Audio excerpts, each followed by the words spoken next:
Hi everyone, welcome back to the studio. Actually, the one out in Nebraska. I'm still out here in Nebraska, but we're going to continue on with our studies in the landscape class.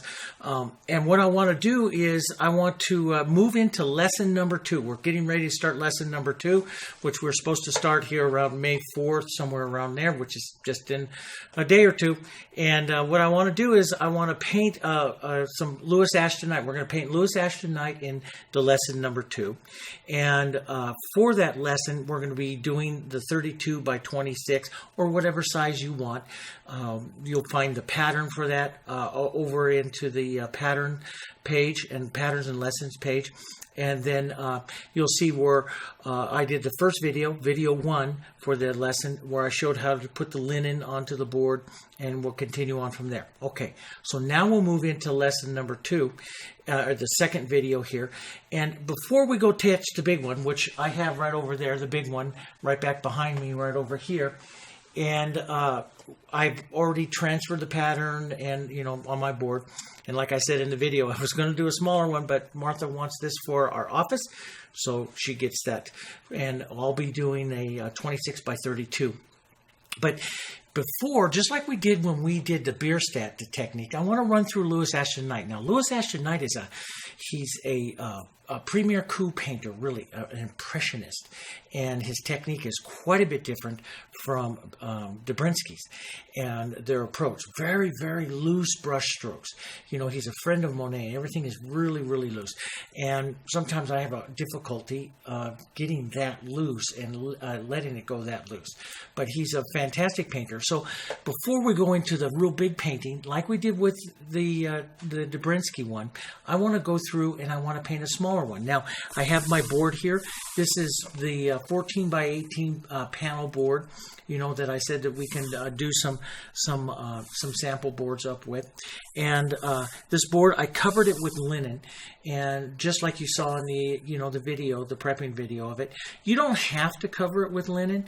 But one of the things I like to do, every different type of board we use and every different type of surface we use has a different feel under your brush and does different things. And different artists will like different things. The canvas, the linen, a regular wood panel, all feel different under your brush and absorb colors and stuff differently, okay? So I like to try different surfaces with the different techniques and see how they work. That's part of our job as an artist, is to find those surfaces and see, how they work under our brush. And some we like, some we don't. But the linen surface, if I'm going to practice on this, now you don't have to use a linen surface, but if I'm going to practice, which I'm going to do on the big one back up over there, I'm going to put out some linen on my practice board here. So I gave it the coat of linen, exactly the same here. I gave it just one coat of paint on top to help lock off the linen just a little bit. It's still going to be pretty absorptive because you're talking about fabric here. And then we'll go ahead and we'll put a glaze coat on top of this before we start our painting. Let's take a look at what we're going to paint, okay? So I'm going to be working on this. Now, this is another Lewis Ashton Knight. This one is a painting. His original is, I think it's right around 22 by 18. So it's 18 wide by 22. Well, I'm going to do a 14 by 18, and I'm just going to do a sketch. This is something, a real quick one here, that I just want to run through and run you through some of the technique that he would use. He's got a beautiful, on this one, he's got a beautiful journey here right back around the corners. And, this is probably, because I do have a Lewis Ashton Knight original field study painting in my collection. And it is a watercolor study.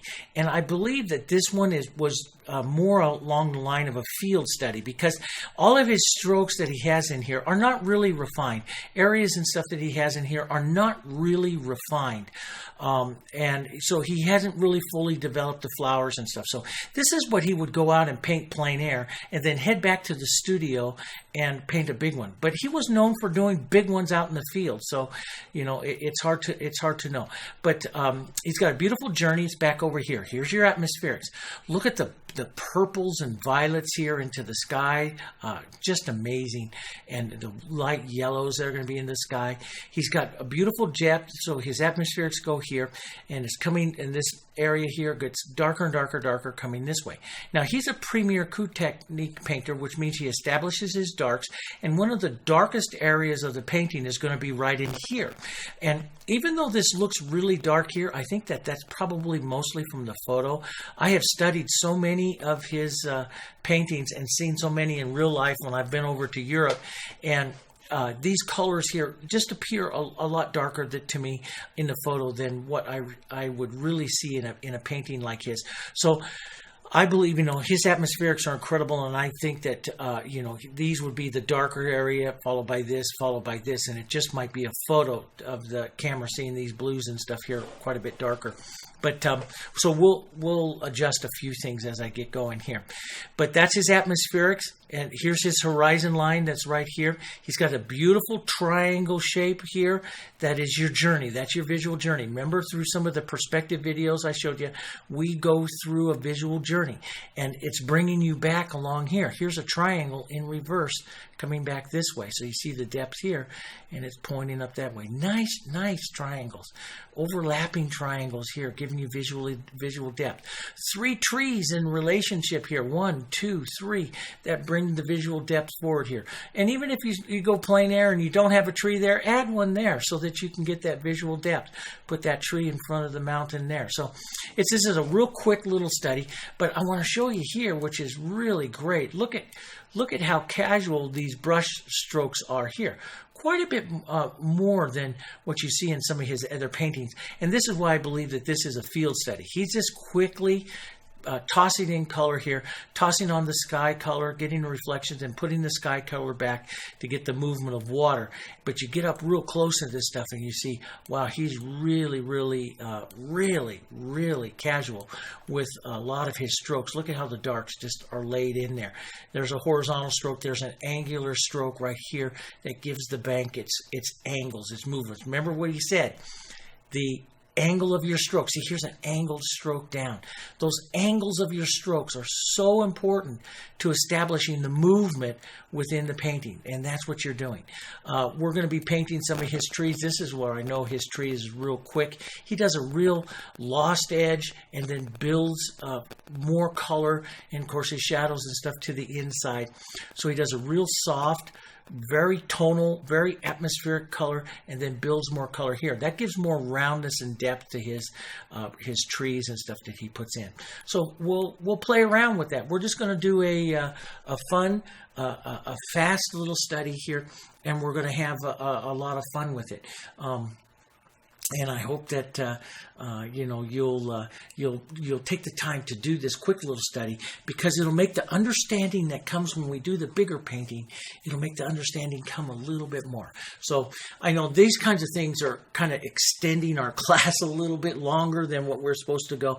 But as I got into this and I started reading some of your questions that you have, I felt that extending the study, extending the class a little bit is a much better time, because we're all about teaching here at our studio. That's what we love to do. We love information and teaching. And, that's our pure joy in life. And we have so much fun with these classes, presenting it like this to you and listening to the feedback and adjusting for it. Which, by the way, I got some feedback the other day from Sarah, who's in the class. And Sarah wrote me and said, would it be possible for us to paint a live class where we do it a little bit slower, a little bit long term, because she tried to paint the cloud study with us, and I did move pretty fast in the cloud study video. And would it be possible to do that and make a day where we can paint along with you and see what your paints are drawing to ours in comparison? So for people who are learning to use the heritage paint at the same time, and so they can compare and see what they're doing wrong and do it over a long period. And that is a fantastic idea, and we're going to do that. So as soon as I get home, we will start back up the live classes, which will be in about a week or so, or 2 weeks. In 2 weeks, we'll start up the live class. And then we'll do a small landscape study, probably 11 by 14, a little smaller than this. We'll talk about it here, and then we'll do a live class, and I'll show you a little bit more about the paints as we get inside, okay? So for today, though, what I want to do is just give you an idea of what is or who is Louis Ashton Knight. Then when we do the big painting, I'll talk a lot more about his history and his process and stuff like that. But we want to talk right now just about some of the things that we're going to do over here with Ashton Knight, okay? So we'll come over here to the canvas. This is a 14 by 18 that I have, and again, covered with linen, so it's 14 and 18 inches high over here, okay? And the first thing that I'm going to do is go over and give this one some a coat of the a light coat of a color for my wash. And this is I have some here, and I thought, okay, this will be a good color. This is just some water that I put out here. I put out a little bit of burnt sienna and a touch of my yellow oxide. I want a nice warm tone to the canvas. And when you look up close at his photo, you can kind of see that. You can see a couple of areas on his study where he just put a real warm tone over the canvas, because he's going to have a lot of purples and blues and stuff into this canvas.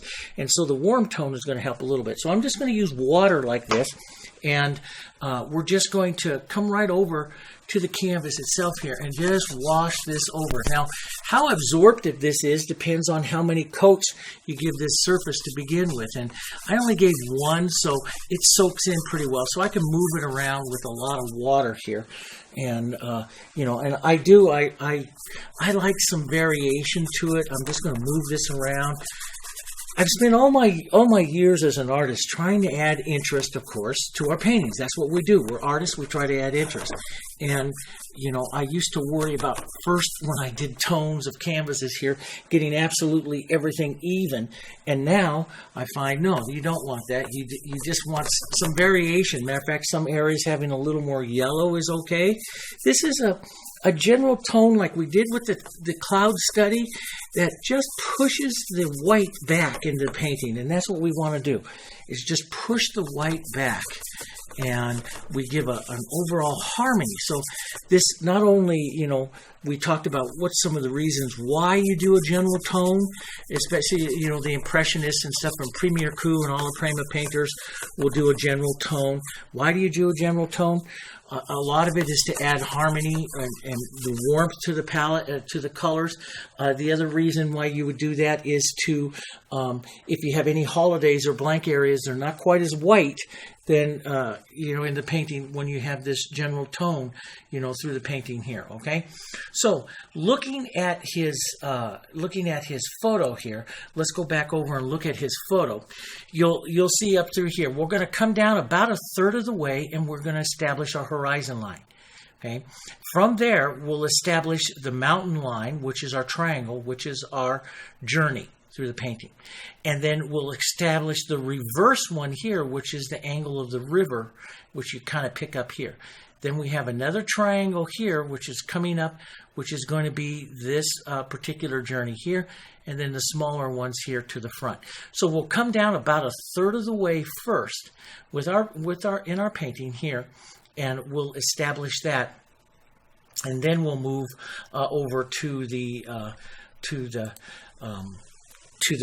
other angles and stuff like that. So let's come back up over here. So we're going to come down about a third of the way, somewhere right around down in here, okay? And we'll come over to the palette here. What I'll do is I'll take a little burnt sienna, and I'll just have some water here. That's okay. And I'm going to take just a touch of blue into this, just to darken it down just a bit here.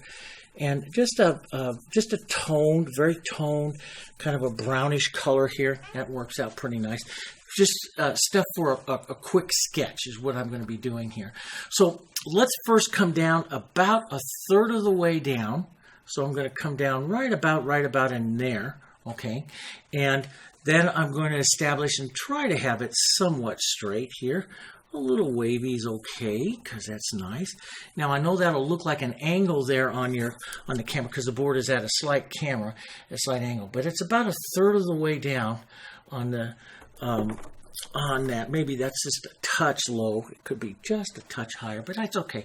That'll give me enough for sky. I'm just interested in having enough up here for sky. Then I'm going to come up here, and this is going to be my mountain shape here. I want it a little wiggly here.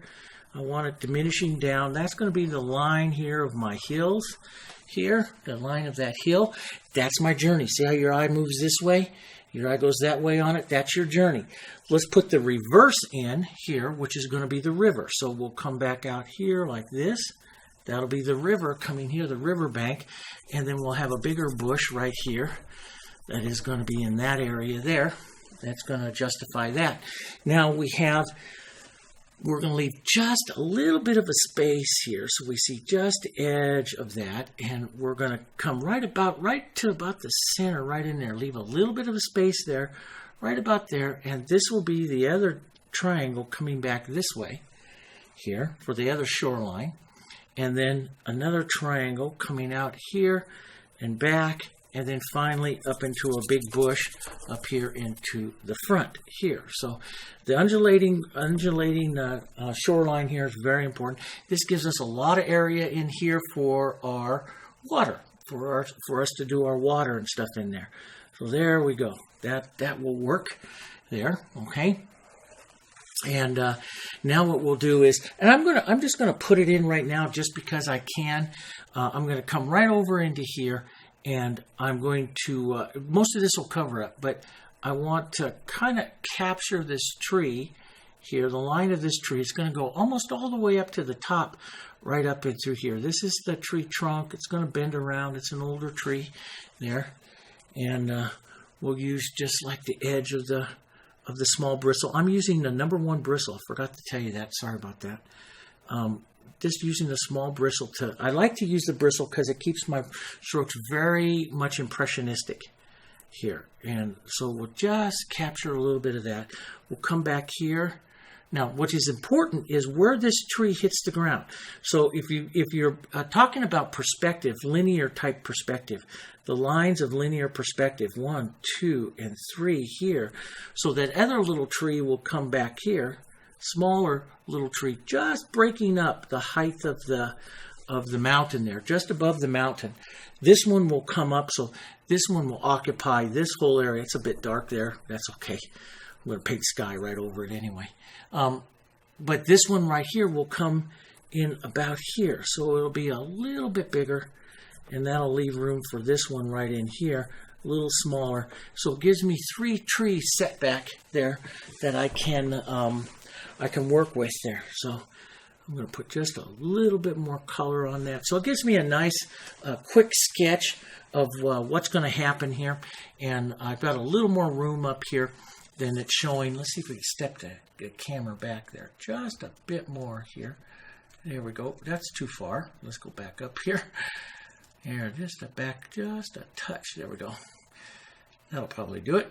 And you can see that the sky, I've got quite a bit of sky right up there. We'll drop that down when I go to paint that sky there in just a little bit. We'll drop it down a little bit, make it a little easier for you to see here. Let me just adjust this. There we go. All right, so we have our sky and our water that we'll put in. Let's go through here first. One of the things, now following one of the golden rules of painting, of landscape painting, starting in the very back of our composition and working forward. Okay, so let's go.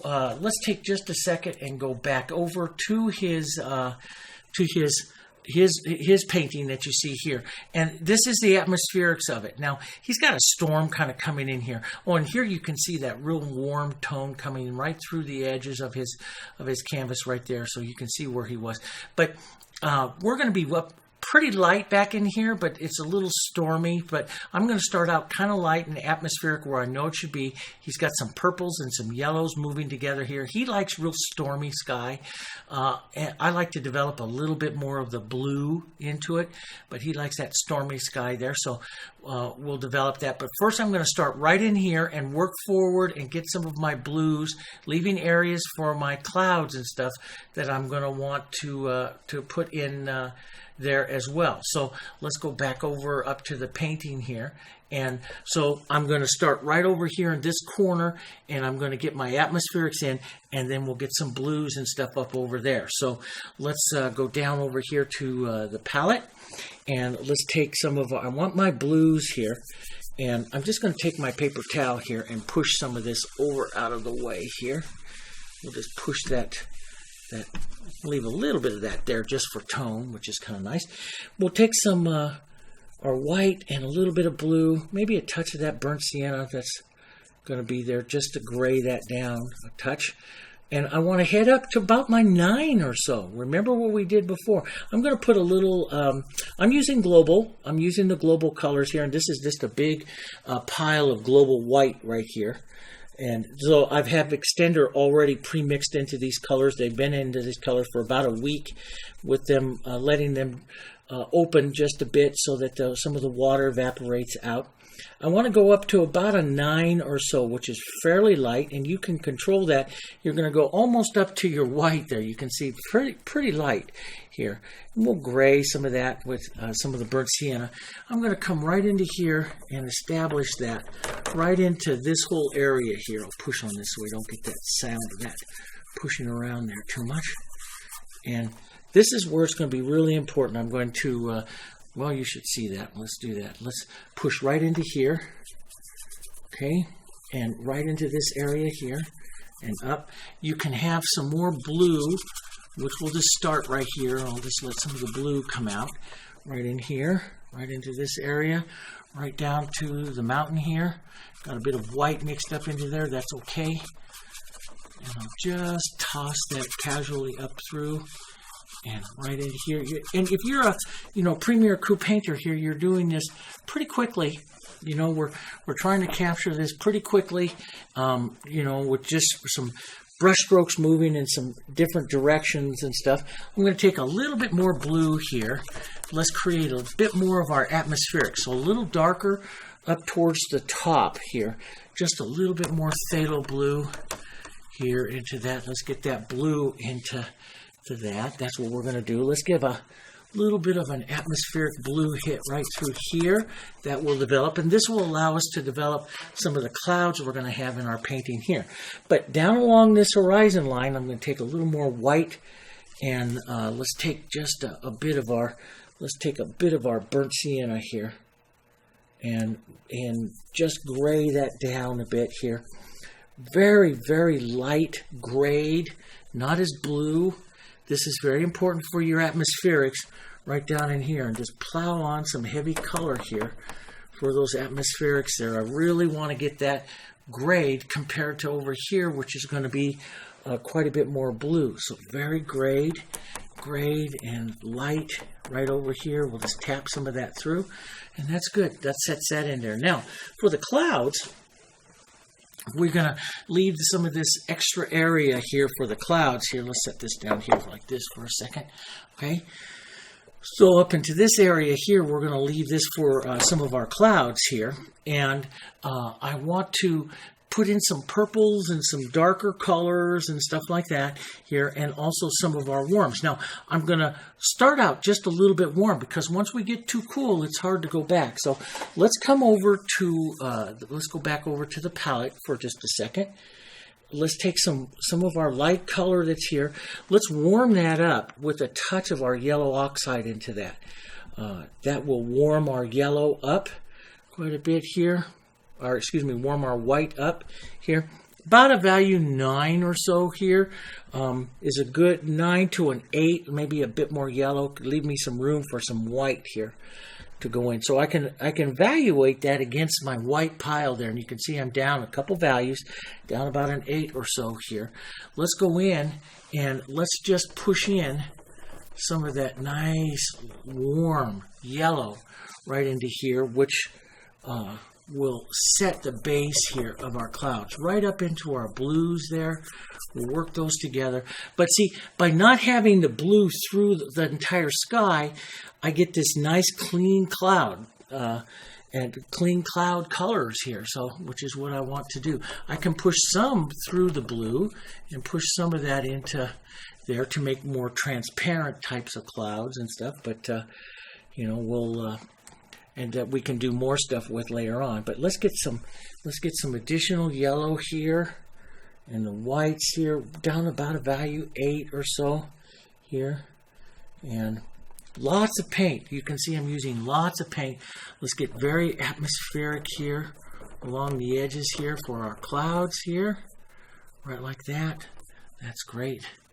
Coming up and through. Don't worry about your tree. I already got an idea where that tree is. Matter of fact, some of that burnt sienna and stuff going through there just looks wonderful inside the clouds. Just let it happen. And let's take some of that right up over here, up onto this side here. And move your brush in all kinds of directions. Move these around. Move it around. We'll take a bit of that yellow right down in here into our atmospherics here. Right down in there. We're just moving these colors, see? Just moving these colors around. So this makes a nice place for a nice light area there for our clouds. Okay, so let's go over here to the desktop. So what I've done here is I've had more blue as I come up into this area right up and through here. There's more blue coming right around up into there, and then a spot of blue coming right through here, and then this kind of yellowish warm base that you see right here is what I'm basing in these clouds, and this nice triangle shape of these clouds here that's reaching out. And he is very, very casual with his painting here on that. So, you know, that's what I want to be able to do as well, okay, is just capture that. So, you know, I've captured that little blue spot, a little bit more blue, some lighter color, my atmospherics here coming back, and some of the nice warm undertones there for the clouds are kind of set up. Now I'm going to just wipe my brush here for just a few minutes here. We'll wipe the brush, and now what I'll do is I'm going to, before I work on the clouds, which I'm going to set the line of this hill over here, okay? So to set the line of the hill, let's just set this back up top here again, put that hill right about into the center here. Let's come over here to our palette here. Let's turn that over here to the palette, and let's take our blue that I had here with this light. We'll just take some of these colors. Let's tone that just a little bit of burnt sienna, and let's add a little red violet. Now the other color that you can add that's in our palette is also the Diox purple. Works really, really well. I want to create a light, very light, atmospheric toned kind of purpley color here first. Okay, very light, kind of blue, kind of purple here. Very, very, very light. Let's do that first, okay? So I'm down just a couple, but I want to hit atmospheric, but a little darker than the atmospheric. Now, so this could be a touch lighter here. You want to see it. Here's your sky. You want to see, here, look at your relationships on your color. You want it just a little bit darker, not a lot, just a little bit darker here. And if you're looking at your clouds and your sky, you can see where that's going to go. Okay, the artist always relates their colors here. Watch your colors here. That's where that relationship is going to go. Let's go up to the hill here, and let's just put in a little bit of this hill line right here. And I'm just going to use the big brush here to block this in and push up and down a bit here, right as I get up here. And you can see I'm using a lot of paint. See how it covers up that burnt sienna line there?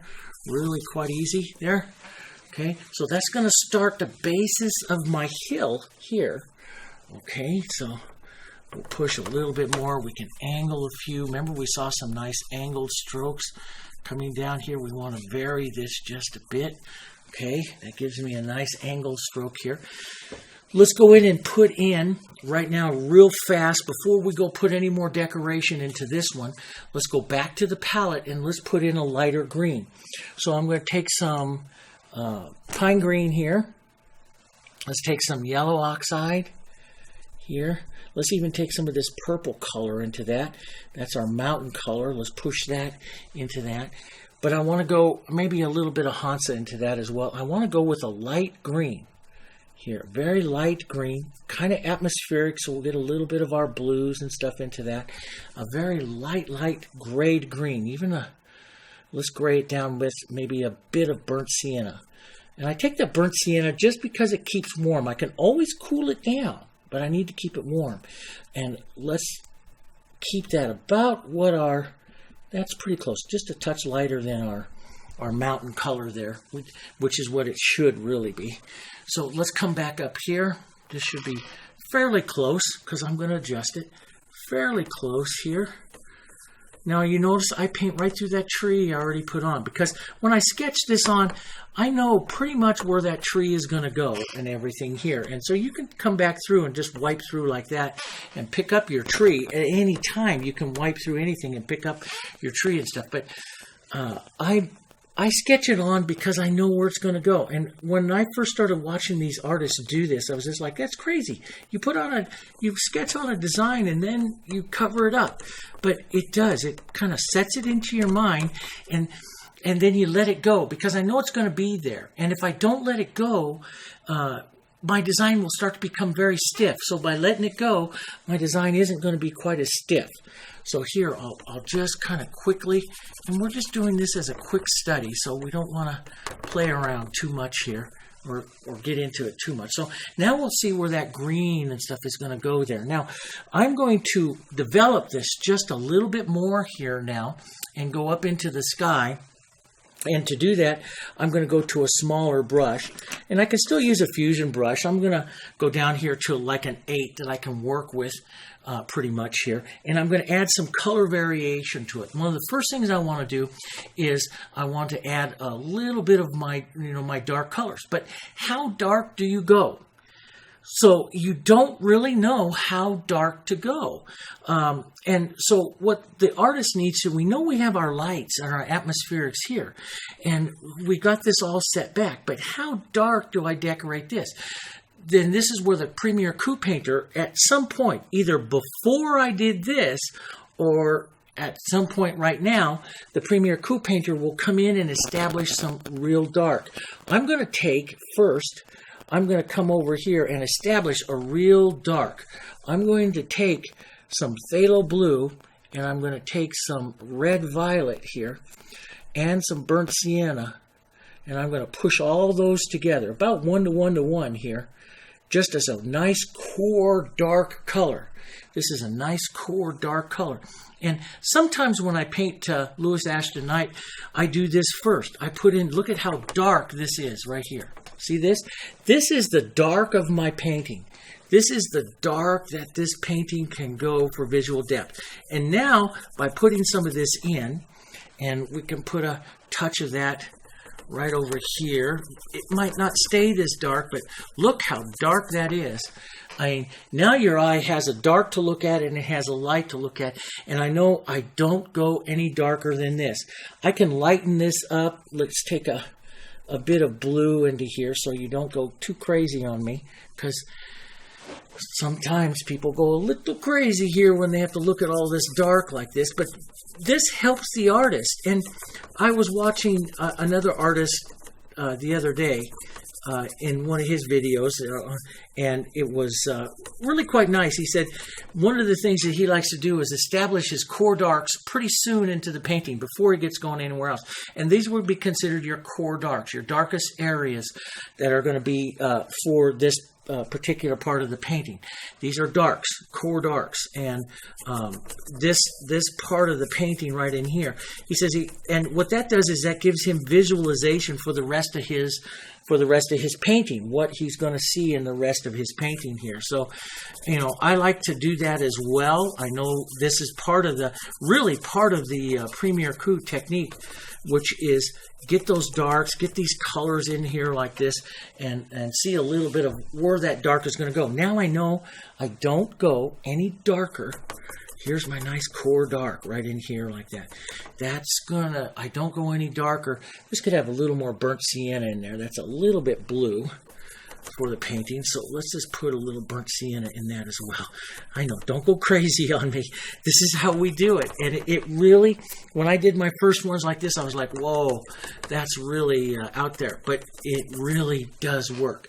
Okay, it gives you a nice visualization. Now, you have to come somewhere between here. This mountain is going to be decorated somewhere really between these colors and this color here. This is our lightest atmospheric. So I'll take some of that color. Okay, let's go back over here. I'll take some of that color. Let's come down here and lighten it down with some sky and stuff right in here. Some of that burnt sienna. Okay, burnt sienna is a beautiful color. Some of those violets, a little bit of those blues. Let's get a bit of the violet over here. Let's take it right down here. Let's lighten it up with a bit of our sky and some of this color right here. We've got these kind of gray colors that are going to be here. But I'll be working in my burnt siennas. I'll be working in my blues, maybe a bit of greens and purples here, right in this area. I'm going to test this by coming where I think it should be the darkest, which is going to be right up in here. Now that might be a bit dark, so I'll just take a load of my mountain color here and just kind of run through that just a bit here. And just set up some of the movement here to this mountain and hill, up and down slightly at an angle like this. Okay, this is just setting up some of that movement. And ultimately, I want this color to run out here and run into this other side. So it'll get a little dark, a little heavy here, right up here on this side here, and then diminish down here, coming this way. Right, coming this way, doing this way, down like this, okay, and down. And so we know, and you can see it's starting to happen there. See, I need to get a little bit more. Let's add a touch more burnt sienna to this, okay. So we get a little bit burnt sienna into this as well. Work this through, and you know, into his, he would push up sometimes like this. This will create like the feeling of little trees and stuff going along that hillside. Make sure that those angle strokes are coming down. Push up and down a bit here. Work the edge of that hill. That's where most people are going to see that movement there, just right on the edge. You can, and you can't copy. It's almost impossible to copy because there's just so much color and movement here in so many different ways. But you can grab some of that and push that along there like that. You're slowly letting that diminish down. We get into those purples. Those purples are so important into the painting here. So I'm going to grab a little bit more of a purpley color here into some blue and some red violet here. If you have that Diox purple that's on your palette today, that's a good one to have. Let's get that down. Let's get some of those purples. Let's establish that's really dark there. So I'm just going to work that color in, and I want to incorporate that color right into the hill there. And let that just diminish down like that. Just diminish down. So I may touch it a little heavier, and you can see just if you look close at that photo and be looking at that photo, referencing that photo, you know, don't copy mine.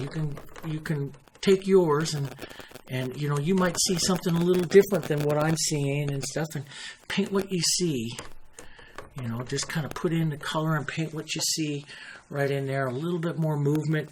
You know, we'll have some other things going on, but this is, you want a few of this angled movement like this. That's important because that gives the look to those hills here. Maybe a push up or two right along here.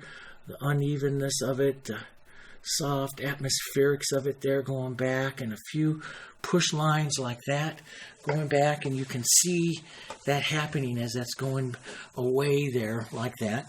Let's come over here to the palette. Let's grab some yellow oxide, some of our greens, some lighter green kind of colors here. Yellow oxide right into the greens here. And let's come back over and let's push in a little bit of that here right onto the edge. Let it kind of hit the purples a bit, but we'll push into some of that. Some of this, you know, I push pretty thick paint into here so I can get, and this is really the Premier Coup. I got a little bouncing going on there that's driving me nuts. But we'll, that's really the Premier Coup part of it, is that you know, working those colors in. And I can work these also, though, very much dry. And as long as my colors are pretty close to the tone. But, you know, when it picks up and works through that purple and stuff there, that works really well. Now, if yours dry, just put in some purple right before you go do this. Do that first, and then run some of these little trees and stuff right there on that area right there before you do that. And then he came back down right below that. I'm just going to put a little purple. Let's go back up here to the edge here and put a little purple. Not quite as dark, but let's put a little purple and stuff right into the edge of this brush and use that to help kind of suggest the ground and shadow under some of those trees there, like that, through that area there of there's a line of trees. And you know, maybe have a little more red violet. That's a bit much, but you know, he's a painter, a real quick study painter right here. That's all you need. You go back into the studio and we fix that. You know, just like the last painting, we fix some things, you know. We work on it and fix it and stuff. But let's maybe add that that little bit more of that red violet back up into the hillsides here. I'm looking also at my strokes. Now, remember, if you're doing this as a plein air study, you're just quickly capturing the area. You're not refining as much, because you come back in and you refine. And that's really what I want you to do with this practice painting. Just learn how to quickly capture an area, capture the effect real fast here. And then we could go in and fix stuff. I mean, we could take he's got some nice, you know, yellow and green here worked on a little hillside. You could come in and you can add a touch of that here, like that. Some of that movement there, like that, to give the idea of a hill there, and some other things going on. Maybe a touch more green here and there coming into this before you head up to those trees. So little areas of angles of green here. Very impressionistic, and you remember you're stepping back to look at this, you know. And we'll step forward here. Let's come forward. Let's pick up a bit more, maybe even a little Hansa Yellow with this yellow and yellow oxide and some more white right into this. Make a lighter green here, okay? And thick paint. Just take your brush and just drag that right along that edge. This is your really atmospherics, just kind of leaving and getting that little edge there and working that, tapping that edge sometimes. That just adds quite a bit of visual depth. It adds you see some interest going back through like that. Just adds some of that interest. Try not to stroke it too many times. You'll lose that interest. Let's just hold our brush very flat like this. I also like to do this with the bristle, and kind of use different edges of the brush here, pulling the stroke across like that. And that's very important right here for that plane. See how that sets that flat plane right there? So you have this kind of rising plane coming up here of the hills. You have this flat plane that's coming through like that. We'll take this flat plane down this way just a bit more, just with some streaks of that color. Just pick up thick color and just kind of quickly streak that through like that. Okay, remember, we're painting fast. We're painting fast. We're not playing. We're just putting some color on, painting fast. Let some of these streaks happen. You know, if you were painting a painting like this, you're in the field, and you only got a couple hours to get it done, to capture what's going on, you know, with those hills and those green areas and stuff. You're capturing it pretty quickly here. Okay, and I'm going to go up in here to just my little bristle, because I like that little bristle, and I can take some light, just little light touches with that bristle, and just push and add, and you know, just adjust that just a bit here, so I don't have too much of a heavy line there. And that bristle just does great stuff, just like that. We'll come back up to the front here. Before we go back and work on the clouds, we'll finish up one little area here. Let's come back up over here. Let's grab some burnt sienna, some of our purple here. Let's also take some green right back down in here where we're heading to that green. Not completely dark here. I'm going to slide down this way and just kind of lighten that up a bit here. But a lot of burnt sienna this time right in here. Burnt sienna right into there. Okay. And we'll come right along the edge here. Let's come right along the edge. I'm going to drop this edge down just a bit more. Let's get just a touch more burnt sienna with that. So I'm going to touch more burnt sienna. I like to change the color up here a bit. And let's get that real close right in here, and we'll let that kind of dive down. This is going to be the edge, our water's edge here. We'll take some yellow. Let's come back over here to the palette. We'll take some yellow. We'll lighten this up with some of the green and yellow. So some of the green that I had right there with some of that yellow. Let's lighten that up. Let's just push this right along right here like this. Roll and push the brush. This is Impressionism. You're just moving the colors together here. You're what we call incorporating the colors, but you're not mixing them. And if you get too much where that burnt sienna disappears a bit, just add a touch more. Try to stroke very little. Try not to move too much. You know, try to keep your strokes very limited. That's what an Impressionist does. Let's go back over to the palette here again. Let's grab some of our pine green.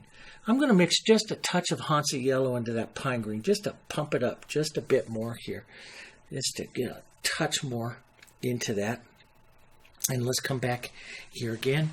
Let's take that pine green, and he has some nice green strokes right here, just pushing through that edge right into there. Now, so I've got quite a bit of a dark to the light that's right in there. I'm going to come back to my palette here. I'm going to make a color that I can use to incorporate those together. Let's take some yellow and some green and some light color here. Let's put this light kind of colors here. We'll be real careful with this, but we'll kind of bring these right together here like this, down into this area here. Push out some of that green, a little bit of that green. And you get very sketchy here, because what you're trying to do is you're trying to bring in, and see how much paint, a lot of paint. I just picked up another big dollop of paint. That's so important. And we know from good atmospherics, as we're coming forward, we're going to want to pick up some more color. We're going to want to pick up some more intensity to our colors. And that's what I'm doing here as well. So I want some intensities. I'm going to drag some of these greens right down into these browns here, and just cut that edge and make that a cut edge of this river bank here. We'll just quickly cut that in like that, so we see that bank. And you can restate some of your green strokes if you want to get really impressionistic here. You can restate some of those strokes. Very nice, fun there to do that. Let's take some of that darker green here with some of that.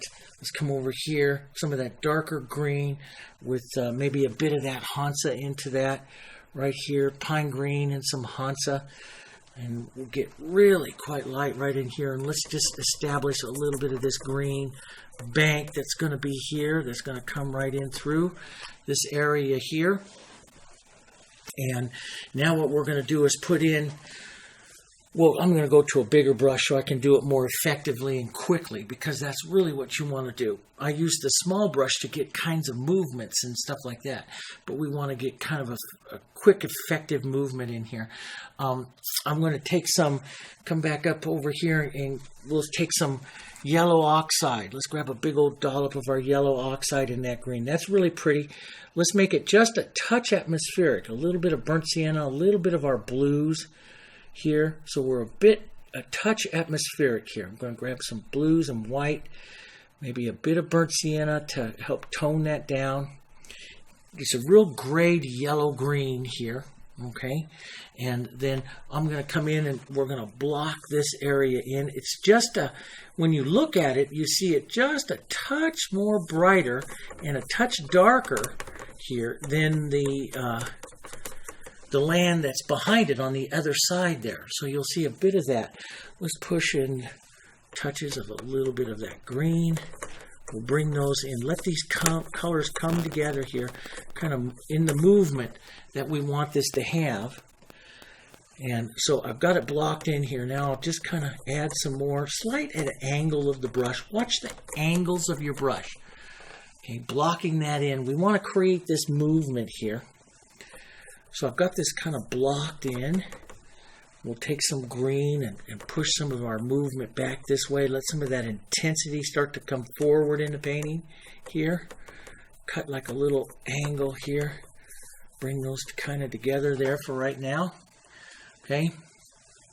And this is where we will start some of the other areas, the other movements and stuff that we have. So let's come back up over our palette. Let's pick up some yellow oxide, maybe a bit of our burnt sienna, some of this purple color right in here. Let's create a different tone right here like that, kind of a brownish tone, a brownish gray tone here. Let's come back right where our tree is going to sit in there, and let's push a little bit of that. Depending on your light, you might see tree shadows there, but let's just kind of push some of this into some of these areas here to create some color movement. So it's not just one big block of color here. You might want to touch into a bit of green and add a stroke or so of green right in there just to break that up. Some more yellows and browns here. Break those up, break those colors up. Watch the angle of your brush here. Vary the strokes. You're just adding movement and color. Let's take a touch of Hansa into that and add a touch of Hansa Yellow here. Streaks through. We'll add some more stuff there, but that kind of starts to break it up. Now, I want to come even more atmospheric here. I'm going to return to my palette here and go back atmospheric. I'm thinking I'm going to go back into the painting here. So I'm going to take this green and go more blue and atmospheric here. Maybe a touch of yellow into that here, but I don't want to go too bright, but I want to go lighter. Most important is the lighter. And I'm just going to come back in and reset just a little bit more of the colors back up over here. Maybe bring these together, this back mountain here together a bit. So you see the purples and those going together here. Little edges of them. And remember, his study has a few mistakes in it because it's a quick study. I think that painting is a quick painting. It's a beautiful painting, but it's a real quick study. And here, what's more important, you can really get great atmospherics. He puts these line of shadow that's right along in through here that really kind of destroys a bit of the atmospherics, but it does add like a little tree line interest and stuff through there. And I'm not going to question him because he's the master, but it does, if you get this too heavy, it does destroy the atmospherics, but it does add interest. And you got to make sure that shadow line, gets heavier up here. Everything you do has to become atmospheric. That's the whole rule. So we can add a few little touches of that right up in here. And just let that go more and more and more atmospheric there as we go back here. Okay, your job is to try to paint this fast. Paint it fast here. You're trying to capture the feeling of it here. And yeah, we'll make some mistakes along the way, but that's all right. That's all right. We're learning to see. Okay, so we're learning to see some of this stuff. All right. Now, before I get going here too much farther, and I'm going to go up and work those clouds a little bit, I want this to kind of set up a bit. It's still a little bit wet. It's still a little bit wet. I want it to set up just a touch here. I'm going to come down and I'm going to rinse out my brush here, my big brush, just a little bit. And I'm going to set in some of the water so I can get a good feeling of that, some of the sky color down in here so I can get a good feeling of that. Then we'll come back in, set some clouds, and set the tree, and then we'll keep moving forward. And then we can come back later on and adjust some of these, especially because my color is really wet right now. And I can push and manipulate this, which is what I like to do to give like little movements and stuff. But sometimes when your color is really wet, that's difficult. So if you wanted to work some more colors in there, it's difficult with it being so wet.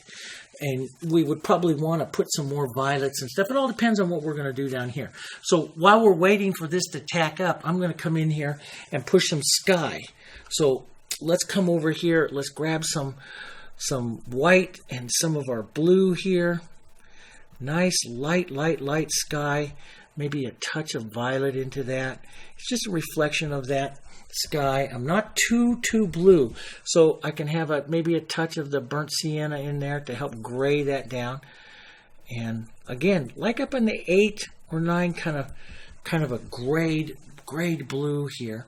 Okay, let's go back up through here and let's just toss that right along this edge. Now try not to have like what I just did there, a straight line. We're going to want to have we're going to want to have some edge interest and stuff here. So I'm just going to take my finger back like this and push that along here, right into that. Let that disappear there to the side. Just let that edge interest come in there like that. And this is a line of bushes and stuff here, so let's just put that on and break that edge and push this edge up into those together there, right like that. So we'll see that stream kind of coming around the corner there, like that. Let's push some of this in with this nice heavy color. Sorry about that bouncing there. I should have clamped that on so it doesn't do that too much. Here. It does get annoying when that happens, so. But we'll just go ahead and work through it. We'll drop some of this right into here, okay? And let's bring some of that right into this area in here, and right up in here. And let's just push that. These colors, these darks that I put on are still wet, so they'll push together okay. Even if they're, if they're not wet, that's okay. You can leave it all dry. So we'll paint the water separately here. And we'll darken down just a bit here. Darken down. Let's come over to the palette again. We'll darken down just a bit here. As we come forward, that water will hit the top part of the sky, which is getting darker. Okay, so the this part of the sky is reflecting this part of the sky. This part of this part of the water here is reflecting this part of the sky. This part of the water here is reflecting this part of the sky. And so really, we remember from our Bierstadt studies that the water should be a little darker, a little bit grayer and stuff than the sky. And that's happening there. So we'll get some of that into this area, of course. And we can let a few areas of light start to happen down in here as well. To make beautiful water is you don't paint perfect. You let these colors kind of track and cross each other like this. Of course, we're going to have clouds in here and other stuff going on. But to make beautiful water, you don't paint perfect here. Okay? We'll just take some of this, maybe even some burnt siennas and stuff, colors through here. Let's just go through our darks just a bit. Break those up through here. Just break up those colors. Color movement is what makes paintings pretty. It's color movement. Okay? All right, that's pretty good. Let's go through. Let's go back over here to the palette. Let's reach back to the palette. Let's grab some of those purples again. So I'm going to grab a little bit more of my red violet with my purple and a little bit of burnt sienna into that. I want those colors. Nice dark colors here. We'll add a bit of the sky to that, a bit of our watercolor to that here. Just nice kind of gray, but slightly dark here. And I'll grab a bit more there. That's perfect. That's kind of nice. Grayed color, dark. Let's come right along our shoreline here. Let's push some of that in and pull down. This will be some of the dark reflections that we'll work on and get some more stuff going here. But we'll pull down for the reflections, just a touch, maybe one or twice across, but pull down for the darks there. Work those together there. We're not painting the edges yet of those. Just going to pull that down, work those colors. Let's get just a bit more purpley, a little bit more purple color into this area here where that bush is going to go. And again, this is just a real quick study. We're not making a perfect painting here. I just want to take the time to make a quick study here to practice some of this. This is how we do. We can come back and make a perfect painting. Some of you may want to come back and work on this a little bit more, and maybe I will show you afterwards how to refine something like this. But we want to try to paint it pretty quickly to catch the feeling of it, okay? So, which we're starting to do there. We're catching some of the feeling. Just keep moving forward. Keep moving. Keep moving. Let's get a kind of a lighter green here. Let's go back to the palette. Let's get a lighter green, yellow, whites, some sky here, and just maybe about a value, 6 or 7 here, kind of green base color. Maybe some nice yellow oxide, maybe a touch of Hansa Yellow here. Model this color all up here, big brush, and let's just block in here. More green. This area, just get rid of this last lights right up here. And vary that tone. Pick up some more yellow. Drop some yellows in there like that. Okay, get some stuff. Let's grab some Hansa Yellow. Let's drop some of that in there as well. Let's get some colors right in here. Let those kind of model up and tap around. This is all going to be bushes and brush and stuff like that. That can all, will bring you forward. The intensity of some of this stuff here and the brush movement we're going to add in this area is going to help you bring forward here. Let's take that just a touch darker here. Okay, let's take a little bit more pine green with that, maybe a bit of burnt sienna, but leave some of that green showing here. Let's pick up some of that. Let's add that right up in here into the front, right up into the very front, just a little bit of that movement into that area there. Let's add a touch of that. We're going to have this kind of green area right here that's going to go up, and it's actually going to go up quite high. It's a brush area here, and right now when I block it in, notice I'm not doing perfect. I'm gonna, we'll do some other things here. I let my edges stay kind of soft. I'm gonna control these edges later on, so I'm not worried too much about my edges. I'm worried about the color. I'm worried about the color, and I want to get a bit more dark. Let's get a little bit of pine green, maybe a touch of blue into here and stuff. And let's put some of that cooler color right here. This is the shadow side anyway. Push a little bit there. I'm worried about this coming forward here, and you're getting the feeling of it coming forward. Your colors need to get a bit brighter, a bit lighter, darker in these areas here. And so I'm looking at the color, getting the colors in here. I'll paint it for shape and edges later. Right now, I'm worried about my visual of my color. That is really what I want to try to get. I've got nice gray back here. My colors are coming forward. My colors are getting heavier. My colors will get more green, more stuff happening there as I'm coming forward. That is what I'm looking at. Now I'm just going to give my brush a quick rinse here. And that's really what I'm looking at in this part of the painting here. Let's go back to our number 8 fusion here again, and we know kind of where that tree was right there. I'm just gonna, well, before we do that, let's go and work the clouds here. Let's just take this 8 and let's work the clouds. I've got some nice yellows into those clouds there. I maybe want to restate some of those yellows. We'll come over here to the palette again here. I'll take some yellow oxide and maybe a touch of Hansa into this too. Give it a dose of a big bright color here. And the light here, let's come back up over. Let's come up to the top. We'll imagine the bottom of a cloud. Let's imagine the top of the cloud right here. Just kind of move that through like that here. Maybe there's and scrub your brush. Do more scrubbing. Let me come down here. Sorry about that. Let's come down right down through here. Let's take and let's build that cloud right up here.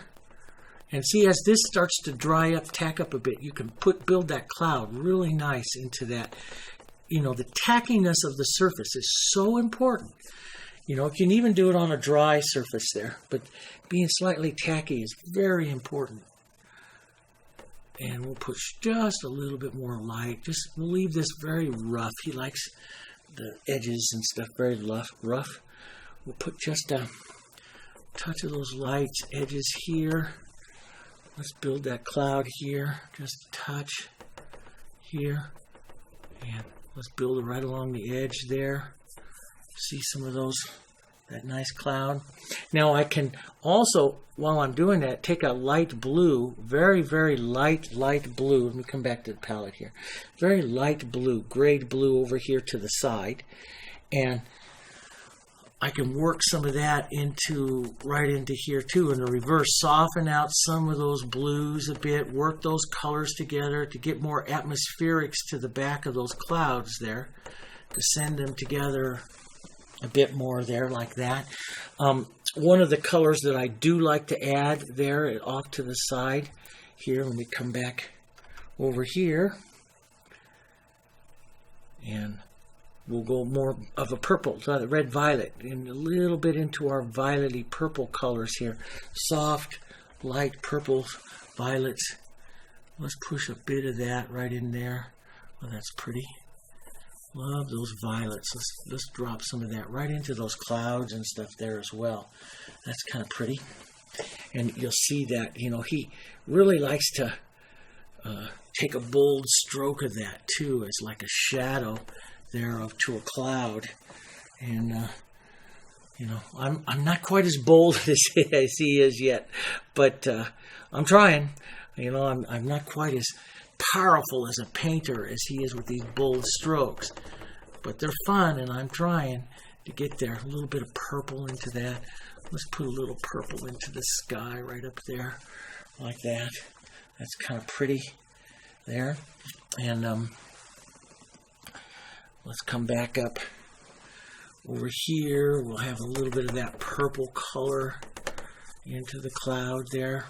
So we have a nice warm, and we have the cool side here. And of course, this is sun coming in from this side, you know, down this way here. So we'll keep all of our purples and our shadows. I should do a little more yellow over here too as well, but let's keep a more atmospheric purple, so it's not quite as purple here. A little bit more toned, maybe a touch.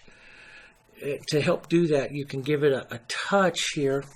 Let's go over to the palette here. A little touch of the burnt sienna right here, just to gray it down. See how it grays it down? It's not quite as bright as that other color. It gets grayed down just a bit here. And see how that looks on there? See how it's not quite as purple there, but you still get a nice shadow tone there with that. And of course, he would just dance this up and around like that. He has that kind of confidence, and you know, I'm working on it. I'll get there. But just kind of dance that right around that edge there. That's going to make it look like back clouds and stuff there. Let's get back up to our warms up here again. Let's get up to our nice yellows, or our warms. So I can see my clouds here, see? My nice warm yellows.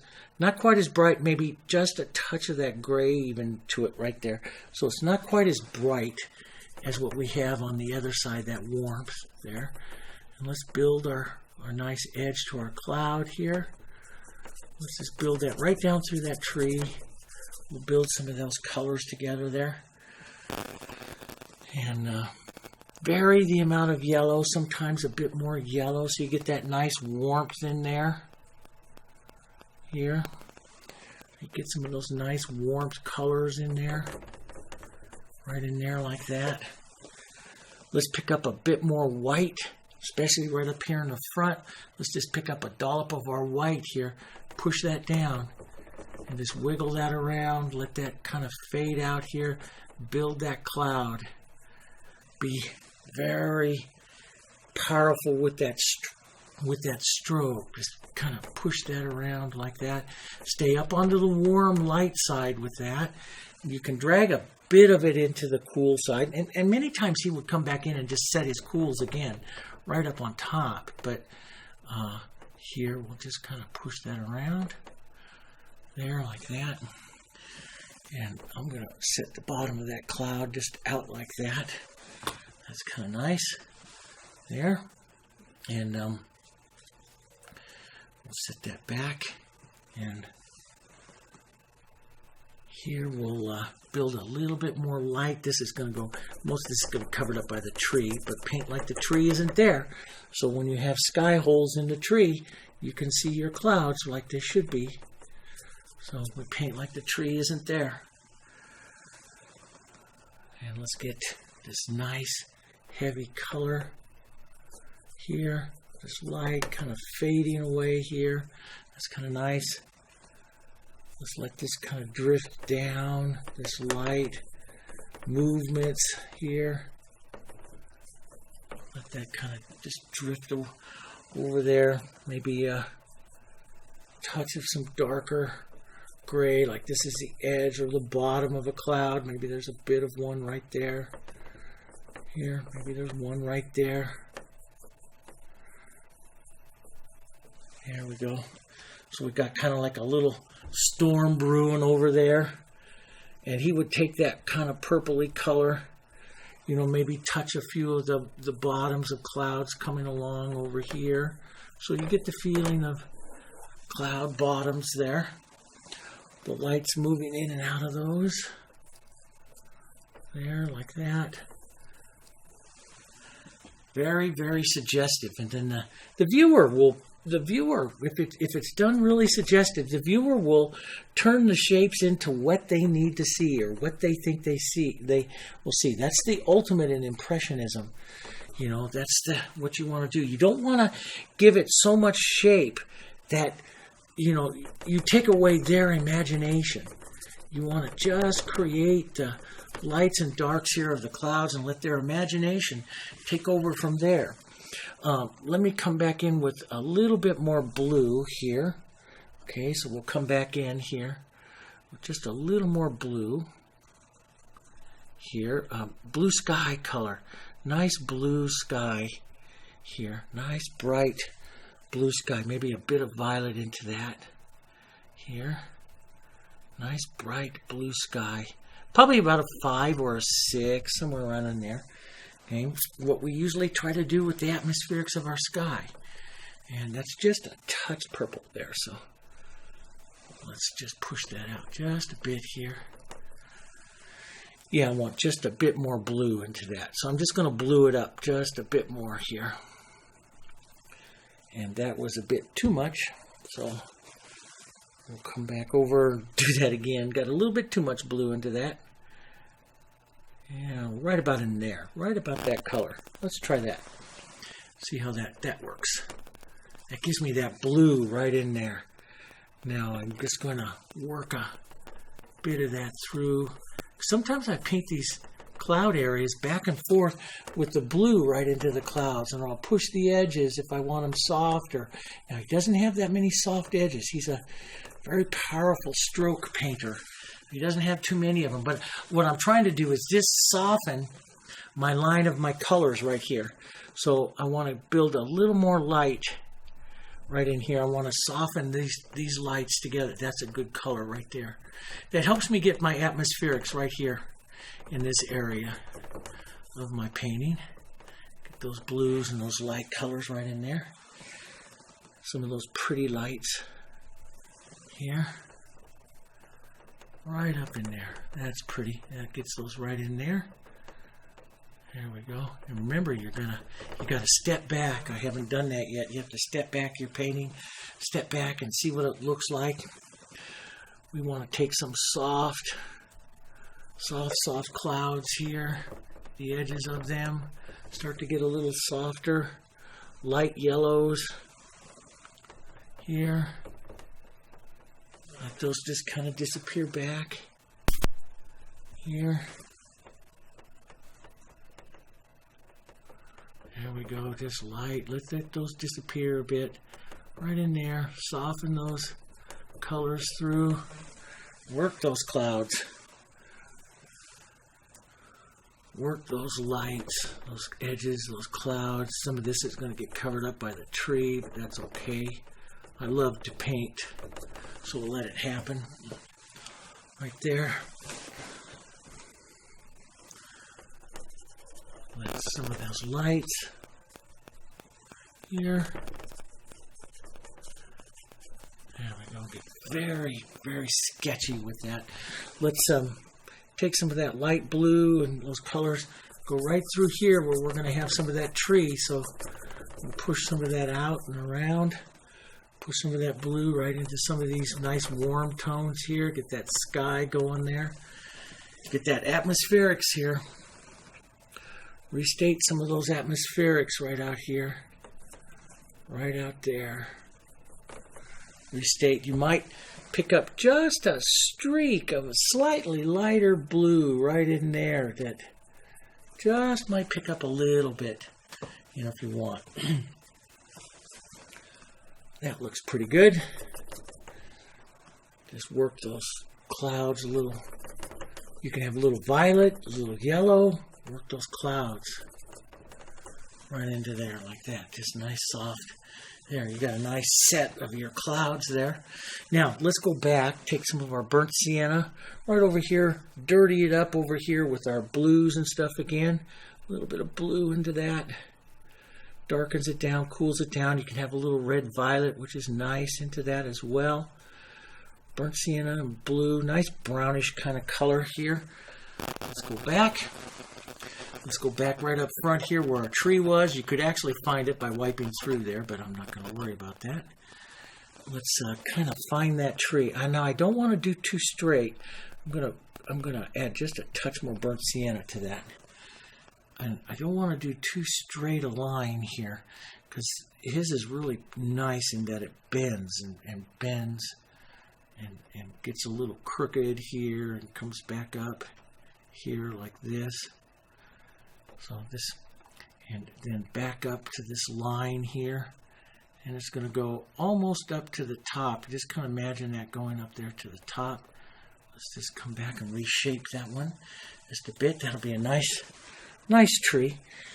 Use the flat, use the chisel, use the edges, roll on your brush different ways. Just kind of create some different edges here coming forward. We'll push. We want to come down till we're about a half an inch or so from this edge of the grass. You want to actually come down, and sometimes I'll pull the end down like that and just kind of blur it. You want to bring that down and let that just kind of come into the ground there. That's what I like to do. We'll use the edge of the corner of this. We'll put in some ideas of some of the other branches and stuff moving out and through. And I use the corner of the brush because it skips, and it will give like little fractured movements there, which is what I want in the tree. I don't want it to be absolutely perfect. I want little fractured movements and stuff. And, you know, they have little branches that sometimes just kind of dip down and come back out and stuff. So they'll come out all different kinds of ways here. That's good. And very sketchy and broken. It skips. You get some what we call dry brush moving to it. That's where the paint gets kind of dry and you get this granulated look to it here. Okay.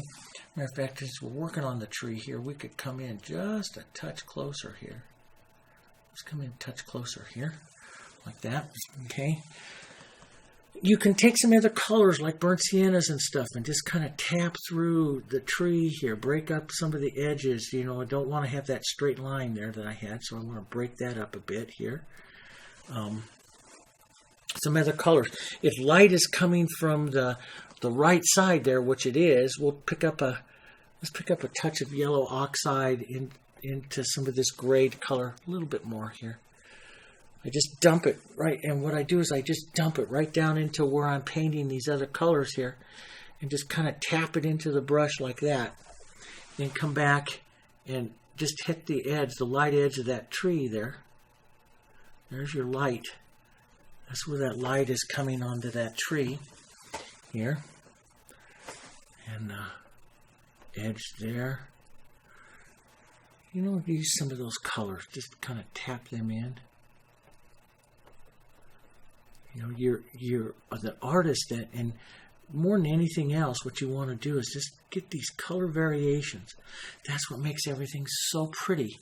Is you get these color variations in there, and you know, that's what we want to do. So, and I want to work this.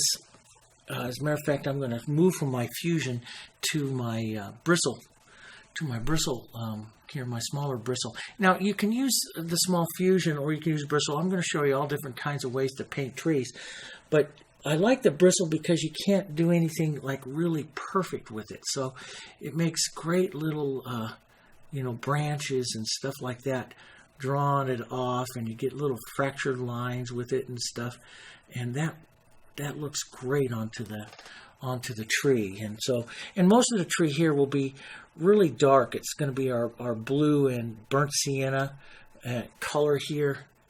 We'll add some real dark tones to it like this, right in there, okay? And of course, we're just capturing the feel of it. We're going to have the shadow side and the light side. That's what we're trying to capture. Shadow side and light side, a little bit of the color. And we go back to the studio and we refine it here. But that'll start our little tree there. Now, we're going to start some greens up here. What we're going to do is start up very atmospheric. So what we have to do, we'll come over to our palette. We've got to think of the edges of the trees and the atmosphere. So we'll take some of our greens, our light greens, and we're going to take some of our blue sky here. Maybe add some yellows and stuff to it. And some grays, maybe a little burnt sienna, so this grays out here. I want to make just light, soft greens here. Get a bit more green into that here. And I'm using the flat of the brush. See how I'm using the flat of the brush here? And we want to have it very gray, not bright, and you know, like a value 8, 7 or an 8 here, maybe a little bit of this purple color into that. It's really great. It's really atmospheric green, okay? This will be the edges of our trees, okay? So we'll come back up here, and here's going to be a branch that's going to push out right here. We'll let this we'll look at, yeah, that's a nice color. Maybe just a touch lighter, just a touch more atmosphere into that. So I want it very, very soft against here, but I still want to see the brush strokes. That's what he does. So I want to just drag the brush lightly like this over the edge here and just kind of build this area of the tree. Hold it lightly in your hand like this and just kind of let this hit the edge here. Just lightly push, pull, roll the brush sometimes. Try to get to undulate. Don't make it even all the way out and around. Okay, try to get it to undulate out here. Let's come over here to this side and kind of push some out. Watch the edges. Watch these edges out here, that you get some fractured edges here, like that. Don't fill up to the center. We're just going through the edges here, like this right now. So we'll push some right out there, like that. Let's push some undulate in and out there. That's good. Sometimes just kind of scrub. That's what a lot of them do, is just kind of, you know, a lot of Impressionist painters today just scrub their trees on. And that I like too, but you have a danger, you know, if you haven't done it too much, you have a danger of eliminating all your sky. And we don't want to eliminate all the sky. I'm going to bring this in just a bit. Don't eliminate all your sky. I want to round the canopy here. I'm a little bit pointed. So I'm going to round the canopy. Going up by that blue is a real good spot there. Round up my canopy here a bit. And the canopy, how the canopy of the tree rounds, that's just all part of the types of trees. And, you know, when you study trees, you learn all different kinds of canopies. We'll just push a little bit of that out here. The edges like that, but let some of those sky holes get in there. Let's push in just a touch of it through here. So that, like, leave some of those sky holes. Anything that on the tree you don't like, just kind of cover it up a bit there with a bit of the leaves, and that kind of lightens it up, and it gets a bit of the, and I'll destroy some of the, you know, the edges just a bit here. Here, just push those in and out like that, just a touch. Like that. Now, let's come back up and we'll work a medium tone. So what I'm going to do is still stay kind of grayed here. We'll pick up some more green. Maybe add some burnt sienna, some of these other colors over there, right into this green here. We'll make a nice tone, but down a couple of values here. And, you know, we'll make it here so that, let's just make a couple of them here. right here and right here. So one is a little bit more green, one's a little bit more toned, a little bit more yellow-green. You know, we'll tone that just a bit, but they're slightly darker, but one's a little more yellow than the other here. So we'll kind of model those together there. And so when we pick up, we'll pick up different types of tones. Let's push in a little bit more color. Not out all the way to the edge. Let that other color stay in there. And just kind of roll your brush around and push in some more color. Here, change the color up a bit. Maybe a bit more of that yellow onto the light side if you wanted to stay absolutely perfect with it. If you're doing that bit. Here. There we go. So a bit more color into that tree there. Let's get a little bit more color into this one. Slightly different. Leave some of those sky holes there. Leave a few, but you're going to bring some of these in. Here we go. Like that. Kind of scrape some of that around. Let's get a little heavier. Right out here. The edge there, like that. That's kind of nice. There. Now we're going to repeat some of this color in just a second, but we have to put in some shadows. Now, there's different types of shadows that I put in here. You know, sometimes I'll paint the original atmospheric and then put the shadows in and then start these colors. Sometimes I put in two colors like this, the outside atmospheric and then the inside building it, and then some shadows and then repeat it again. So I do both. I like both. This quick painting here, we'll just do it this way. I'm going to take some, come over here. Let's make this cool green, and we got to make a shadow. So green and red violet, that's a nice shadow. You can add a little burnt sienna there. That kind of warms that up.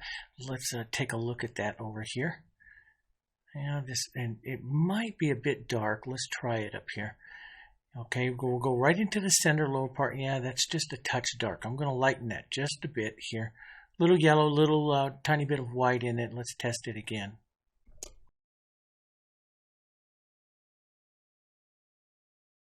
Here, that's just a bit better. And we'll just kind of roll this around here. So this is a lower shadow here, kind of rolling your brush around and put some of the shadow down here. Like this. Okay. Rolling that through, getting some of those shadow tones there. Just kind of I like to roll this brush in my hands like this. I imagine this is the light part of it there, and this is the shadow of those branches right there coming out here, like that. Sometimes some artists just push up and down. There's different kinds of strokes that they use. Try not to set up a pattern. Some just scrub a tree in and make a real quick impression of it. There's all kinds of ways, and every artist will do it a little different because all of our hands are different. And I'll just roll some edges out here like this. I like it when you get some of those little shadows even out under the edges like that. Little bits of it, especially down here towards the bottom. Here. Down like that. That's pretty good. A nice deep core right in here through the center of the tree. Now, why would you have more through the center of the tree? Because this is the thickest part of the tree. Out here, you're seeing it at the edges. But in through the center of the tree, really, when you study trees, into the center of the tree is the thickest part. It's like this is a circle here, and when you turn it like this, you're looking through the whole width of the circle, the full, the radius, really, of the circle, and that's where it's the thickest, right there, okay? So we'll add a few little touches out here. You can add some small little touches out here with depending on how much time you're going to take, with the points of your brush here. Little touches that just add some final little shadows. Now I'm going to sink those shadows into the tree by coming back, and I won't really do too much highlight, but let's just come back with a lighter little green, maybe a bit of yellow into this. We'll add a bit of yellow, a little bit more yellow oxide into this. And I'll push this right into the light, especially right up in here to the front. Now I'll just push these and set some of this color right into the shadows there. Not covering up all of it, but some of it. And then that pushes the shadows into the tree. So see, watch, when I'll push right in here like that, that sets those shadows right there into the tree. Just setting a few of those lights, especially like right in front of the trunk of the tree there, that sets those in. And any areas you want to just touch the edge of that shadow, that sets those in. You can come back and take the edge of that, the edge of the bristle, and draw on like little broken edges of the trees there to give the idea of some more branches and stuff like that out there.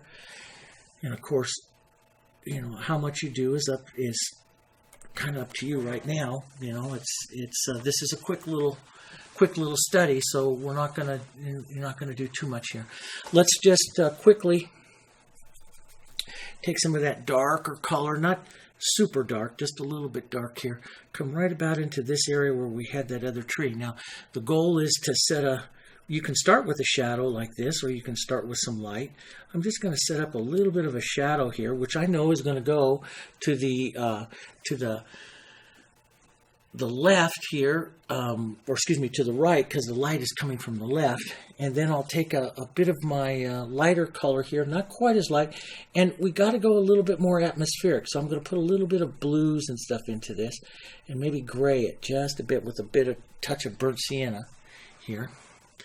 And let's just push this right into that, set the shadow in. Now, to get some interest here, we're going to break right up over the edge of that mountain there, that hill. We don't want to destroy all the hill. We want to see some of that hill, that nice wet skies right there. I can just push into that just a touch here. But a couple of values of that here, maybe back to your shadow. Push that around there. Big thing is, it stays more gray. So when you look at this color up against the other one there, it's a little bit more gray, a little bit more atmospheric. The edges are not quite as defined. The shadows here are not quite as dark as the ones that you find on the other tree there. And we'll add just a few little touches there. And push some of that up and down there. So we get an idea of that tree. And let's go just with the edge here. We'll just get very sketchy here. We have one right up here. It's going to come plane-wise between the two. So it'll come right back down about here. And height-wise, it'll come up right about here. And we'll add a few little ideas of some branches and stuff coming out here like this. Just some ideas of it. We'll push that in just a touch more. Very, very draggy little edges there. Let's get very atmospheric with this color. You can even change color a little bit. Let's get more atmospheric with a touch more yellow into it this time. So I added just a touch of yellow oxide there to this. And then right up towards that sky, get atmospheric here. And let's just push that very atmospheric here. And you can even push that edge like that right into, if your sky is wet there. If it's not, just let it kind of bleed out there. Just push those edges in so that they are definitely more atmospheric. Just push those into the colors there like that. That's good. We'll just create a bit more color here. Just something real quick like that. You can add some, and I'm not going to spend a whole bunch of time on this. It's just to give you ideas. Add some shadows. Now, when you think about all your colors, even your shadow has to become more atmospheric. Try not to leave a blue edge here. Take that tree. Make sure you're painting both sides of it here, Dave. This tree is cut off a little bit at the edge there. So the shadow tone would be darker, a little mid, then a little softer out here. So it could be a little bit darker right in through here. That helps bring this one forward just a touch more. Little edges. You could go through and refine that even more, but you know, you're getting the idea there of those particular trees coming through here. And you know, just kind of, you're quickly making a quick statement of it here. Let's work this a little pine green and yellow oxide here. Let's just work this shoreline here a bit of visual green interest moving through our painting here. Right there. Maybe I can go up right here a bit as we come forward. And we'll get some more. Let's get some yellow. Let me take a little yellow, Hansa Yellow, and some pine green and stuff right in through here, and we'll get a little bit more color pushing this forward here. Get these colors in. Let it be about the colors right now, about the you know, bringing these colors forward here. Let it be about that, and we'll push some of these colors. Let's get, so you know, you have yellow greens here. Let's come back over here. You have yellow greens, and I have my good base pine green and yellow oxide. Just a good real base painting green here. You can vary that. You know, you can make some of your greens, especially if you have a lot of bushes, make some of your greens with Phthalo Blue and some of the Hansa Yellow here. Get some of those greens and model that up with some of the pine greens here. That just makes all beautiful greens here. Different greens that you can use for bushes and stuff like that here onto the sides here. So different colors coming through here. Let's get just the idea of a bush coming behind that tree there along the edge of that here. I'm going to add a bit of burnt sienna and blue to that. Make a nice shadow. Not too dark, not too much darker than what's going on that tree. Maybe a bit different, but you know, a little touch of that burnt sienna in there is just really pretty. And push that around in there. Very impressionistic part of the tree, the bottom of the tree. Get some of that, just kind of drag on the bottom of that bush there. Just kind of drag some of that around.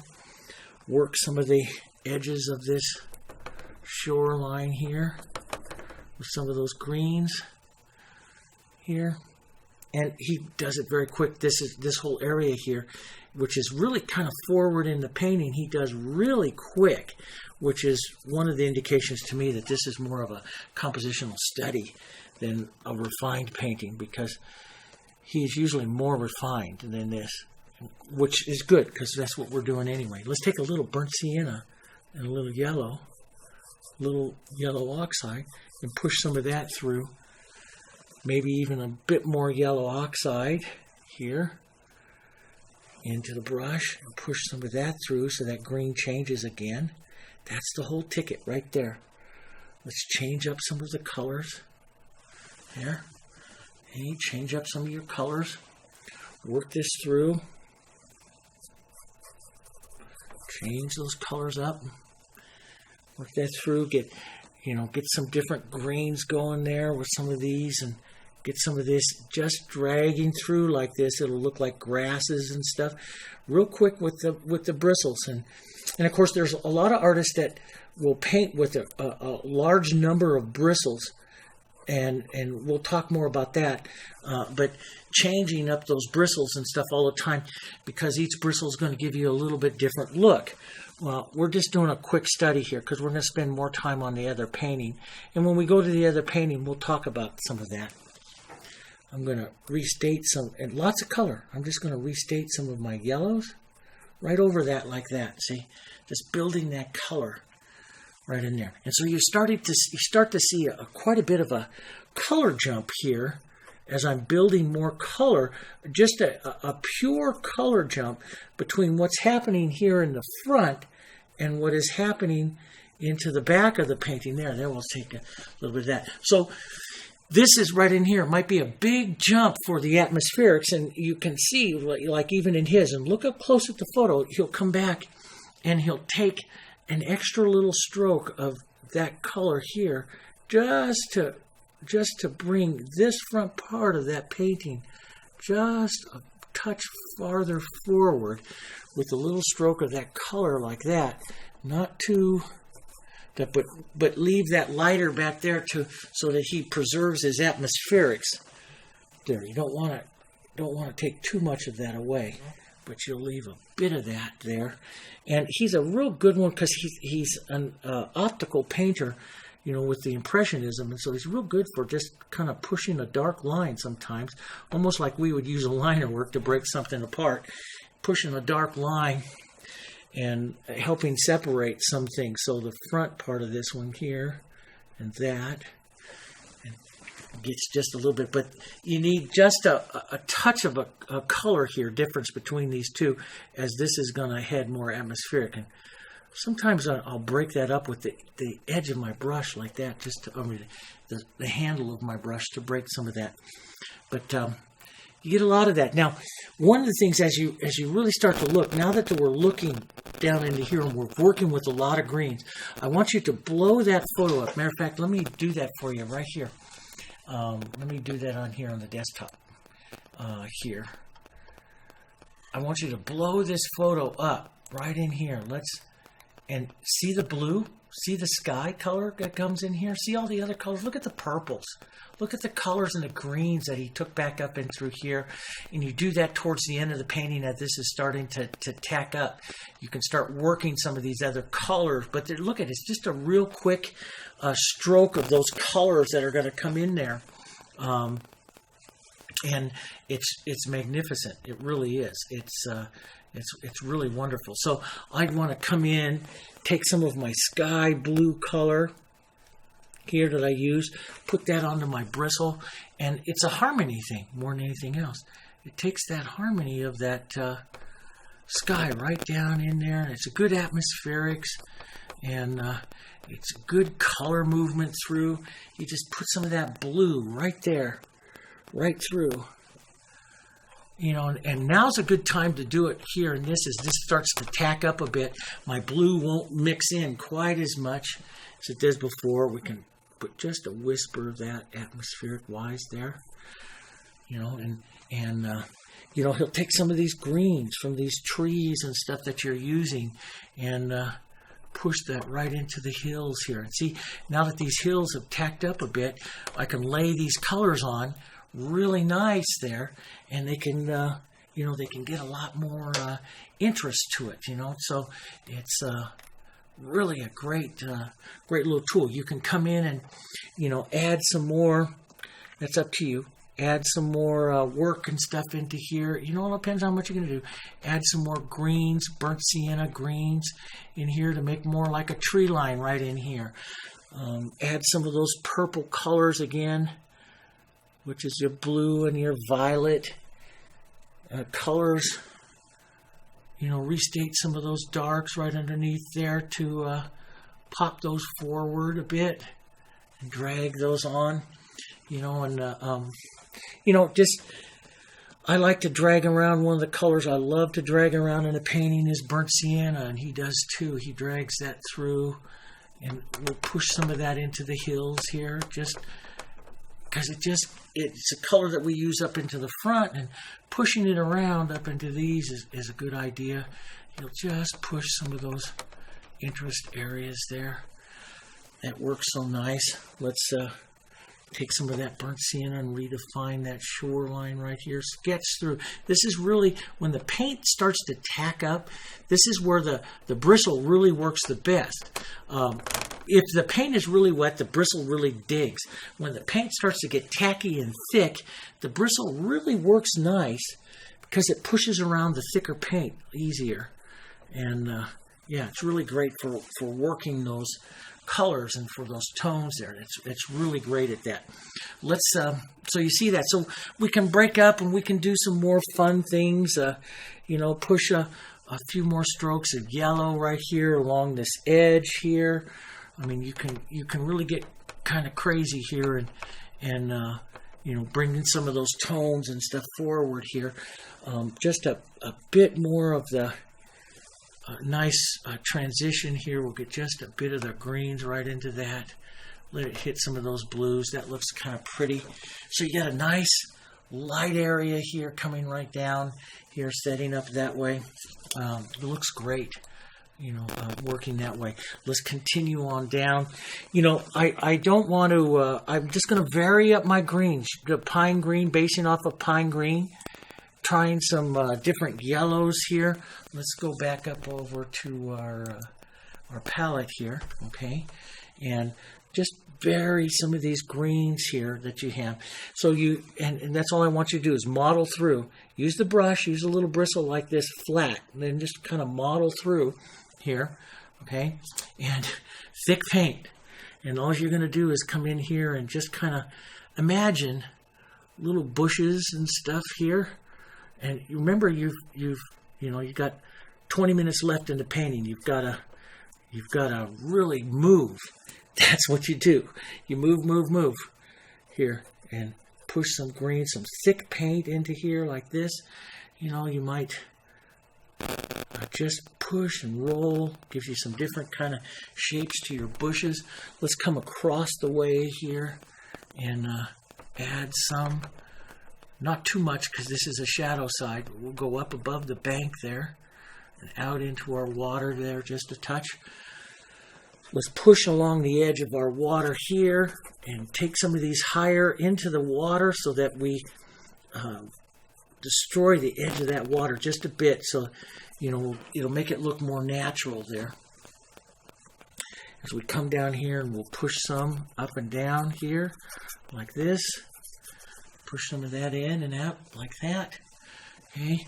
You know, vary the color, vary the tone. Go grab some burnt sienna and some yellow like this. Just grab some of that, model that together here. Now you're coming up to the front of the painting where we really want to push some colors through and you know, show some color variation. We don't want to be even with it. That's the hardest thing for me is, you know, I'm very even, very left brain painter. And so I have a tendency to really make things even. So I spend half my time trying to talk to myself out of making things even, you know, and so, you know, I'll vary the tones, vary the colors. Let's come in and add a little bit of light, maybe right here. Not on his, but mine kind of needs that there. I want it. So it's my painting. I'm going to have it. I want it. So I'll just push that around there. I kind of like that bit of that lighter interest there. I'm going to, and this is just burnt sienna, some white, maybe a little bit of sky color and some green.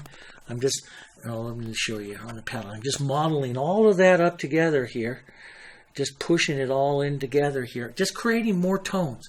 That's all I want to do, is create more tones. And I don't want to paint too long with one tone here. I just want to create some different color tones here. Don't paint too long with a tone. Tap it and roll it and push that around. You're impressionistic. Okay, you're getting very impressionistic here to the painting. And sometimes you create, you know, we'll get a little lighter. Get a little lighter, a little different green here, a little bit lighter color here. Push some different angles here, so you know the viewer sees the color, but sees it in different shapes here. Diminishing down as that goes back through there like that. Pick up some different colors and try some different things. That's what we do. Roll that brush, create some. And we're going to paint all different kinds of brushes. Sometimes I do these, especially up in front of his types of techniques. I'll use the palette knife as well, and I'll show you that on the big painting because the palette knife works really well. But here, you just see I'm using a lot of color, and this is what I want you to start to do. You start to use a lot of colors and start picking up those colors and working some of those colors here, and working those colors, letting those tones go in. Let's what's our dark is our blue and violet and green. Let's set some of those, that maybe a bit of burnt sienna into that. Let's reset some of our darks right in there again. That helps us with our depth to our painting, especially here. Right through some of those colors I just did, and that helps darken them and set them down and keeps this to the shadow side here, this movement all to the shadow side there, like that. Okay, and I'm going to push a little bit of that dark in here. Get rid of that little touch of light there that kind of destroys the depth of that painting, of that tree there. There with that. Maybe just a little touch of that here, like that's a bush or something right there. There on the other side there. There. It's better to go into the tree slightly than it is to leave a light line there that destroys the optics of it. So keep that in mind too. So, you know, we would, if we're in a perfect world, you know, I would put shadows underneath the trees and stuff, but we're not going to go that far into this part of the painting here. Okay, so now we'll take some of this dark also. Let's come back and restate just a bit more of our darks. So it's like painting the trees. I go light, and then I go back and restate the darks and the shadow tones, and those tones, and push those back in, and get those tones in, and then put some lights. We'll put some lights back up on top of this as well, but we need some of these darks to really help our, and push that around. Sometimes I use my finger, sometimes I do it all with the brush. So I'm going to change and undulate this bank just a bit here. The darks are great to do that with. And step back from your painting and look at it. I haven't had the opportunity yet to do that. Pull down, pull some of that dark down. That helps you create your reflections, right? Pull that dark down there. And it helps that. We'll come in and do that. Let's step back. So let me step back just a little bit more here. And we'll step back just a bit more there, like that. That's good. And we'll paint some of these colors. We've got a lot of colors going down into here. We'll paint some of these colors down into the water here. And I'll work here. I'm going to go back to my big brush for just a second, my 3/4 inch brush here. And I'm going to work some of those colors, those tree colors and stuff that I had here. It's kind of on the dark side. Let's go over to the palette. Kind of on the dark side here. Some of these tree colors here, some burnt siennas, some these darker colors here, right into the painting. Now he does a lot more purples and stuff, and I'm going to stay a little bit more green. I like these colors that are coming on my painting here, so I'm going to keep them. But I'm going to carry that tree right down into the water. The colors of the tree, the colors of, you know, you would pick out the colors that you'd find here onto the bank and down into this tree here. We'll kind of find those. We'll find some of these colors here. We'll pull these down here. A little bit of that sky purpley color stays in there like that. Okay. I'm going to pull some of these darker colors here down, of these greens, down into this water here again. Let's reach down, right down into those. Let's get just a touch brighter because we have that, you know, on some of this. Let's pull in just a touch brighter and streak some of that through. He doesn't do too much. I'm going to do just a little bit more. This is where I try not to, you know, we're going to go through the technique here, but I won't copy because I can't. And I don't want to.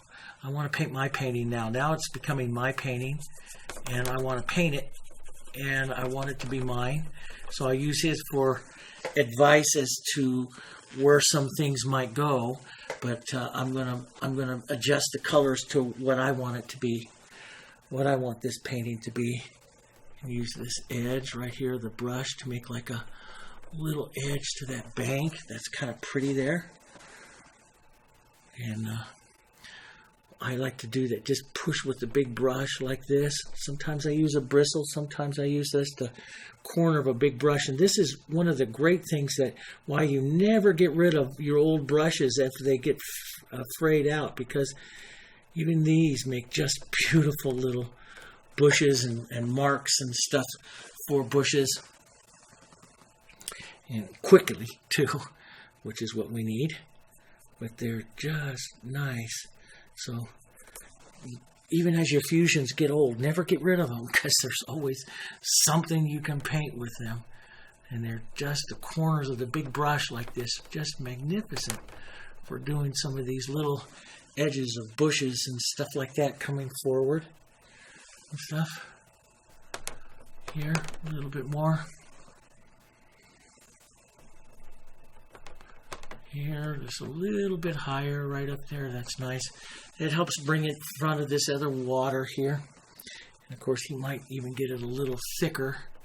A little yellow is a little thicker there. But it's really kind of those edges of those greens, this pine green edges that really kind of say, here I am right up in front of that bank, right like that. And don't forget to drag a few of those tones down into the water there. And let's get a bit more purple, blue dark, here purpley dark, right down into that. Pull that down. Maybe a bit more blue and burnt sienna and violet, or red violet here. Really get that dark. Bring those together there. Pull up and down. That creates the edge of the shadows and stuff of the water there. And of course, he does brush strokes. He does a lot of real quick little brush strokes. That's what he starts to get known for. The impressionistic brush strokes that start to come in. This is his technique. He starts to work a lot of, and he'll use different types of brushes and come through with one tone, come through with another tone, and really break this up and start to add the tones through here. And I'm just going to quickly state this in through here. It's just wonderful. Just a beautiful painting technique. And of course, we do a smaller brush and come in there, but that'll help us there. I like this line. It's just a touch too much because water would blur a little bit. So I'm just going to push this in and out like this and destroy that line just a touch, so it's not quite so straight here. Dirty finger that out, and that looks better that way. And I'm going to go down to a smaller brush here, and I'm going to rework some of my colors, my atmospherics. I've got to get the greens. I have yet to get the greens from my bank out into my water here. So I want to be able to set some of that in. That's necessary because you'd have the reflections of those greens there. And maybe some of the darker color right along the edge of that bank. A little bit of your purple into that greens and stuff there. That helps set that water right back there. Always some really nice sky blues look really great. Little hits of it as little reflections and stuff of the water. They look really great, even in the light atmospherics there. You can have a bit of that, and always hit back with some light, some whites, light sky color right in there like that. That just looks really nice. Right in there, okay. And come forward here, again, we'll just restate some of our lights, our light blues, working here, just go back and forth now, right in, and this paint is tacked up. I'm not wet anymore. This paint is tacked up, which makes it really nice to work in. And I'm going to tap, so I'm over here just picking up some of these lights and the blues, sometimes a little bit of violet, which is necessary on the edge. And we might want to tap a bit of that. Now I tend to put on too much. I like to put on too much, like that is too much. And then what I do is I come back over here and I'll pick up some of that greens or shoreline color like that, and I'll paint down into it. I'll paint down in to take some of that out. So I'll leave just light little edges of it right there against the edge of the bank or something like that. So I'll tend to come down and paint some of that out here like that. Let's take a bit of my dark, slightly darker color right there and take some of that out. There's a little bit of green right there. That is a bit too green, so I'll just take a bit burnt sienna in there as well. So I like to paint out. Put it on and paint it out. Gives you that nice and very impressionistic hits of color here. There like that. That's pretty good. There like that. And now what he does with his water, and I'm not going to do that on mine, but he'll come in with a lot of little light hits, and then as you see in the photo, he'll come in with the purple right up underneath those. And that's his technique, and I'm going to show you his. And I'm going to do some of it on the next big painting and stuff here. But I think that it can, if you don't use a tremendous amount of control, it can really, optically it works really well, but it can really distract from the painting here too. So I'm just going to take some light sky color here, and I'm just going to kind of hit over the edges here of, and this is where he would do these kinds of things here like this, and hit these streaks like this, and then he'd set it back with some dark. And with some purples and stuff, I'm just gonna put in some of my toned greens and stuff like that, and paint into this just a bit to set some of this into the water.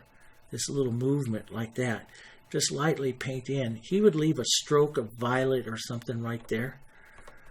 And I like to just soften it out just a touch. A little bit softer, a little different, but you can do any way you want your painting. Take some out with some green or take some out with some violet.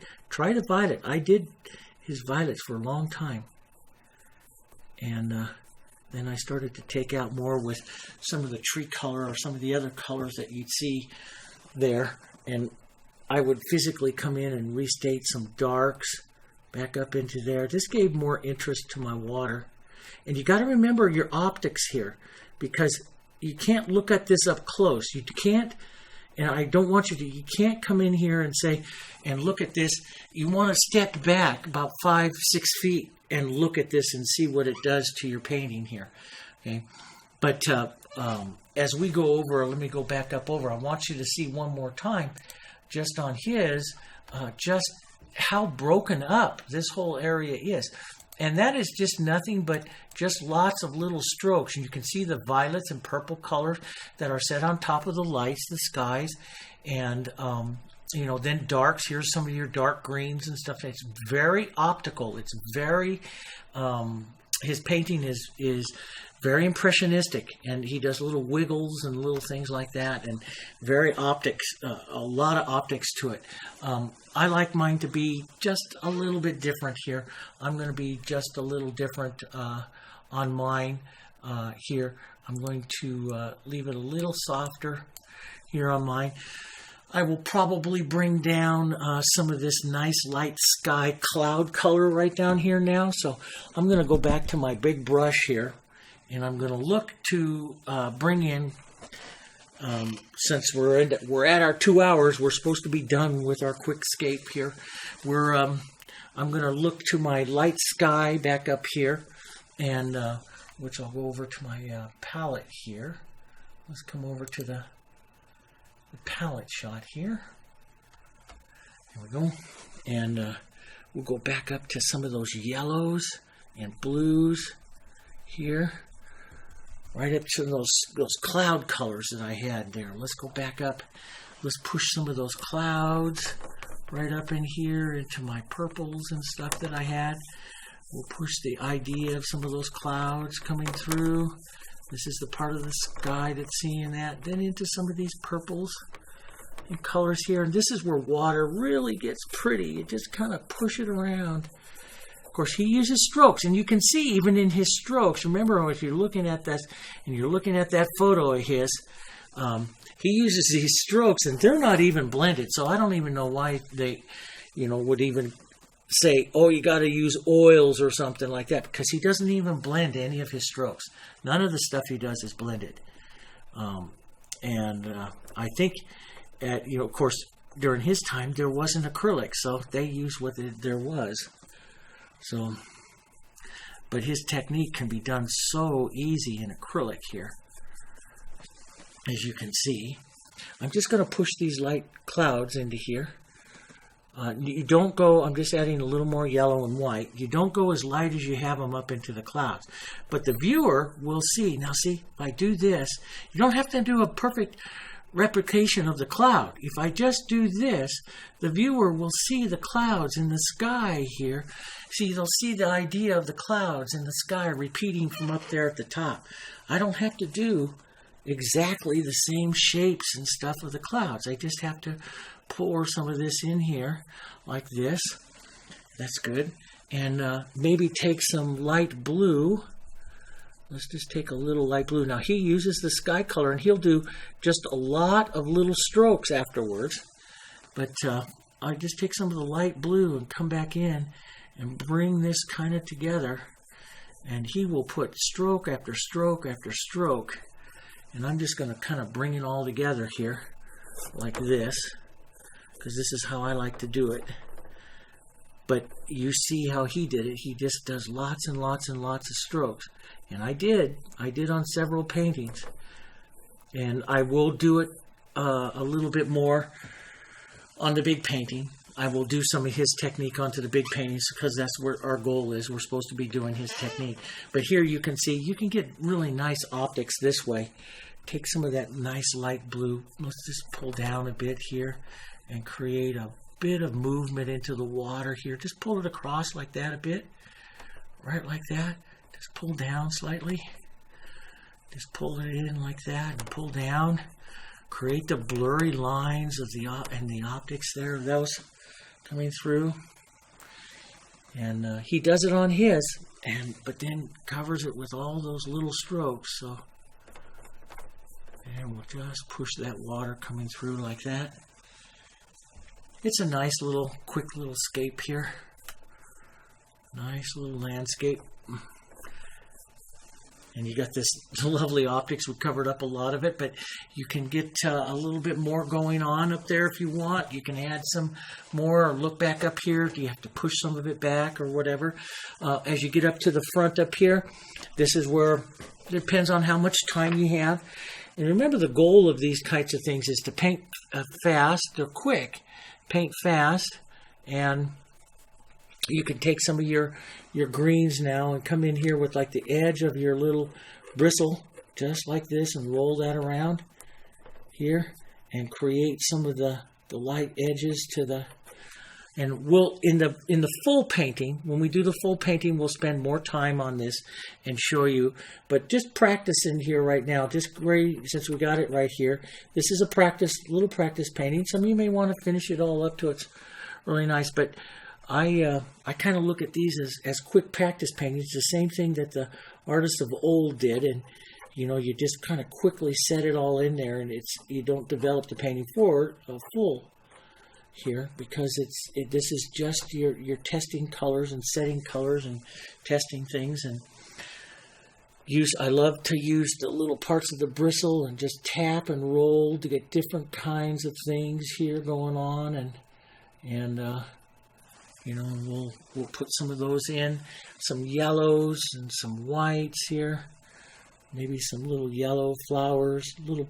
In these other ones, these other paintings, you look at all these other paintings, he's got little red flowers and stuff, but he just tapped with the bristle like this with some of those colors modeled on there. Sometimes you build them into little flower shapes and push up a little bit more stuff going on. But I do it, let's put a little Hansa under that too. I do it really fast.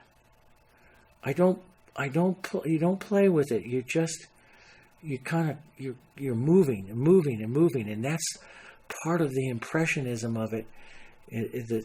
And one of the things I always told everybody is, we have to paint with a certain speed. This is where you start to practice your speed. You can come back in and add some more greens, take some of those little flowers out, push some of those around a bit more. Push some blues into some of those greens there so you get a little color change, a little bit more going on there. Darken some down, get some pine green, get some darker greens in there, darker colors. Set some of that in and around here. Strike through, go through, work it, do it again, work it, do it again. Take some of those greens. Make sure that you just don't have straight lines. Sometimes bring the lines out a bit. Bring the things out. And touch. I might touch a little bit more. Do just a bit more work on this. But we're at our 2 hours. So we try to paint the painting in 2 hours. That keeps us moving and moving and moving. Okay? That's what we try to do. And they say, what I tried to show you in all of this is that, there's a certain speed at which you paint. And, if you're going out plein air, if you're going to do anything plein air, you have 2 hours before the light really changes. And your whole impression of the painting is going to change. So you either got to take pictures of it and work slower, or you got to go out and capture that within about that amount of time. Some take a little longer. Some say shorter. Some artists say you have 45 minutes. Some artists are different. Every artist is different. And I've read them all. And I kind of find your way. Who you're going to follow. So there I'll put some more color and stuff into that. And build it up a little bit more. Build up a little bit more. Build up a little bit more over here onto this side maybe. Here. Okay. And I might take just a little bit more time, build, but I like to paint the quick impression of some of the stuff. That's what I like. I like quick draw, and I like the little bristle for this type of stuff and movement. See, you come back over this after this is stiff. You can come in with your little bristle like this and just set in some quick little movements like that. And that's where it really gets pretty. After your paint starts to tack up. That's why I like the acrylics. Because the paint starts to tack up. And I can come in here and add a little more stuff going on. A little more movements and stuff going on into my painting here. And that's what we call the $1 million part of the painting. Is the $1 million part of the technique. Is how much time you're going to come in here and break up and add some more stuff to it and everything, And you can remember what we did on even Dobrinsky's Big Mountain. Remember what I did? I showed you there in the step photos with the Big Mountain and coming in and working, some of those colors into the mountain. Don't change the value, change the coloring so that you're picking up some of those colors in some of these other areas there. And that's where you really get a lot of interest. Or if you feel like your edge is a little tough or a little harsh up there, take some light sky color, just very little bit of it into your brush, and brush down into the edge of your mountain like this. And that'll set it back more atmospheric. See how that sets it back a bit? Drag a bit of that into the painting there. Down into the hill a bit. And that sets that back just a little bit more atmospheric there. How much you're going to do? That's all up to you. That's everything we're going to do. Hi, haven't seen you in a couple hours. Okay. I didn't do the front shot very much on this one. Anyway, it's a wonderful, and that looks pretty good. That looks pretty good. But, with his, he would come in and he'd put these little dots of light and little violet, carry that violet from the back right down the front. And you can try that and play with that if you want, or you can just paint something here like this. It's a lot of paint and lots of little movements like this, especially up into the front. changing that color, changing that color, changing that color. It's a fun little practice one for us before we head over to our big one right over there, which we'll do a little bit more. I'll do more of that water and stuff with you as we go to that big one. But those trees, this is a good chance for you to practice those trees. Go atmospheric, very atmospheric to the outside. Set the tree. That's the lost edges. In these types of paintings, it's all about edges. Everything we do is all about edges, okay? So make sure that those edges are very soft and get that color into the inside. And the artist is always, especially an impressionist, is always watching their edges and stepping back. Step back 5-10 feet. You know, I have one painter that I watch every once in a while. He's great. He's an impressionistic painter. He's an impressionist. And he says he likes all his paintings viewed from 15 feet back. You know, and they are really rough. And I'm going to be putting up some other videos of some other artists. There's this one Russian master I really want you to see. His fantastic impressionism. Up close, it's like, oh my gosh. But, you know, from 5 feet, this stuff looks absolutely amazing. So watch your edges. Use lots of paint. Work fast. Work color. Work fast. Don't try to make it perfect. Work fast, because by the time you put all of that in, all of this stuff in, how much do you really see? The viewer's eye takes it all in. They don't go in there, look, oh, you screwed up that little tree there. That doesn't look right. They're not doing that. They're taking in the entire thing. So I always say to my students, don't sweat the small stuff. Don't worry about the small stuff. Get the stuff going. Get your atmospherics going. Get your colors going.